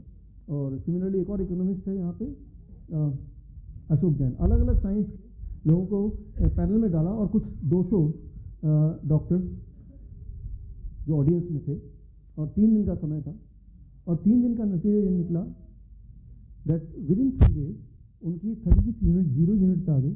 और तब से लेके आज तक, परसों मेरी उनसे बात हुई, उनका फ़ोन आया था और फ़ोन में भी सवाल ये था कि डॉक्टर मेरी इंसुलिन तो तब से बंद है, शुगर भी नॉर्मल है और दवाइयाँ नहीं ले रहा हूँ मैं, बस ये है कि वो थोड़ा सा बोरिंग सा लग रहा है अब। तो थैंक यू। मैंने उनको बोला अगर ये सवाल एक हफ्ता पहले बोलते तो मेरे पास कोई जवाब नहीं था, लेकिन आज मेरे पास जवाब है। तो मैंने कल की डेट में, यानी कि कल सैटरडे को उनको किताब ये कर दिया कि अब इससे पहले कि वो बोर हो जाए और फिर पुरानी डाइट पे चले जाएं, वो खतरा है। तो मैंने वो, ऐसा नहीं कि पुरानी डाइट पे चले जाएंगे दोबारा शुगर हो जाएगा, ऐसा नहीं है, बट ये कि that is the best diet, right. तो मैं ये बोलना चाह रहा हूँ कि जब ये आप करेंगे आज घर जाके, तो क्या आप उम्मीद कर सकते हैं, अगर डायबिटीज़ पेशेंट हैं, इंसुलिन कितना भी ले रहे हो, अगर सिर्फ आप डायबिटीज़ पेशेंट हैं, अगर आप BP की गोली नहीं ले रहे, कोलेस्ट्रॉल की गोली नहीं ले रहे, तो आपके बॉडी में डैमेज ज़्यादा नहीं हुआ। मैंने आपको बताया था BP की गोली डैमेज करता है बॉडी को। तो अगर आप सिर्फ डायबिटीज़ की गोली ले रहे हैं प्लस इंसुलिन कितना मर्जी ले रहे हो, तो ये सर्टिफिकेट है जो मैंगलोर यूनिवर्सिटी ने मुझे दिया on the basis of the trial. तो डायबिटीज़ की गोली से फ्री होने के लिए जो एक्चुअल टाइम लगता है that is about 3 days if you are only diabetic patient, right. और इसी डाइट पे अगर आप रहेंगे थोड़ा और लंबे समय तक, तो 1 हफ्ते के अंदर क्या क्या गोलियाँ आपकी खत्म हो जाएंगी। That is high blood pressure, high cholesterol, intestinal disorder, यानी कि पेट से जुड़ी हुई जितनी बीमारियाँ हैं, एंड थायराइड डिजीज़, ये सारी गोलियाँ बंद करनी पड़ेंगी, otherwise it will be dangerous. 1 महीना लगेगा अर्थराइटिस यानी जॉइंट पेन से जुड़ा हुआ, या किडनी डिसफंक्शन है, या ओबेसिटी है। ओबेसिटी में you can expect 10% loss of weight. जो मोटे लोग हैं, मान लो कोई 100 kg का है, 1 महीने में वो 90 kg, फिर अगले महीने में 9 kg और कम, और जब वो नॉर्मल वेट आ जाएगा तब वहीं पे स्थिर हो जाएगा। Liver disorder, heart disease, blockage वगैरह के लिए 6 महीना लगता है, मेरा एक्सपीरियंस अस्थमा के पेशेंट्स को लग जाता है टाइम ज़्यादा, सबसे ज़्यादा 9 महीना लगता है स्किन डिसऑर्डर के पेशेंट को, या एडवांस स्टेज कैंसर 4th या 3rd स्टेज वालों को 9 महीना लग जाता है on the same food, right. तो ये इस तरह से प्रोग्रेस होता है डिजीज़ के ठीक होने का सिलसिला। तो हमें डायग्नोज करना पड़ता है बार बार कि भाई ब्लड प्रेशर अगर कम हो रहा है तो गोलियां कम करनी है, ब्लड शुगर कम हो रहा है तो दवाइयाँ छोड़नी है, थायराइड की दवाइयाँ छोड़नी है 1 हफ्ते के अंदर, कोलेस्ट्रॉल की दवाइयाँ तो छोड़नी है 1 हफ्ते के अंदर, इंटेस्टाइनल दवाइयाँ तो उसी दिन छोड़नी है। पेट के हिसाब से अगर कोई भी दवा ले रहे हैं तो you have to stop it immediately on the same day, जिस दिन से आप ये डाइट शुरू करेंगे। So these are some of the things जो कि मैंने इसको इंक्लूड किया है। तो ये हमें कंक्लूड करना है। मुझे ऐसा लगता है कि 1947 तक देश अंग्रेज़ों का गुलाम था, आज भी हम गुलाम हैं, लेकिन आज हम अंग्रेजी दवा का गुलाम हैं। इस गुलामी से हमें बाहर निकालना है, राइट। तो और इसको करने के लिए किसी की परमिशन लेने की जरूरत नहीं, can do it on yourself, because इसके लिए कोई गवर्नमेंट कोई ग्रांट करेगा तो, बिकॉज ये आपको ही करना है, अपने लिए ही करना है। तो ये सबसे आसान है और इसका रिस्पॉन्स आपको पहले, दूसरे, तीसरे दिन से नजर आएगा। अब we are coming towards the conclusion.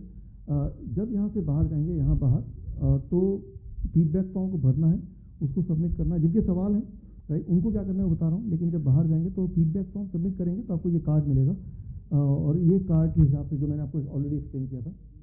और उसके अलावा आपका हुंजा टी का आपका प्रबंध किया गया है। हुंजा टी यानी कि कल से आपको चाय छोड़ना है, लेकिन चाय छोड़ेंगे तो क्रेविंग होगी, चाय पीने की इच्छा होगी, तो उसको रिप्लेस करना है विद हुंजा टी। तो Hunza tea is one of the recipes book का, राइट, तो उसका प्रबंध किया है। तो हुंजा टी आपको पी के जाना, प्लस हुंजा टी घर पे कैसे बनाएं उसकी रेसिपी के कार्ड हैं, वो जहाँ पे आपको हुंजा टी सर्व हो रहे होंगे वहाँ पे रेसिपी का कार्ड भी आपको मिलेंगे। वो कार्ड से आपको उसको घर पे जाके बड़ा आराम से बना सकते हैं। उसके लिए आपको किसी चाय पत्ती की या चीनी की या दूध या किसी और चीज़ की खरीदने की आवश्यकता नहीं है, बहुत सारी चीज़ें से बनता है जो घर पे ऑलरेडी होता है, राइट। तो हुंजा टी आप पिएंगे, इसमें 5-10 मिनट आपको लगेंगे।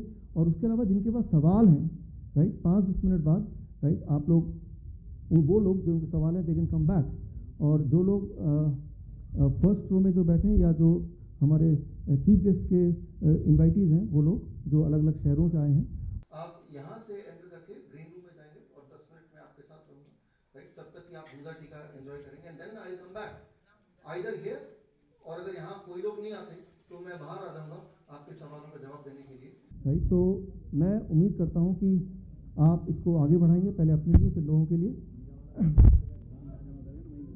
हाँ, हुंजा वाला कार्ड भी फीडबैक फॉर्म जहाँ जमा कर रहे हैं वहीं मिलेगा।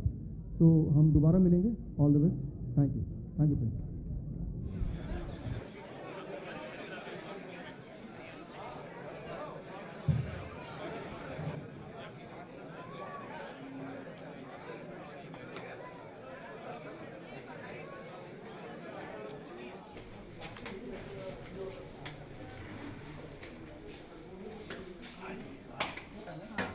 मना करती हैं इसको? नहीं, ये दूध का नहीं है, दूध का नहीं है, नारियल का है। कहाँ है, किस जगह है, बता दिया। चलो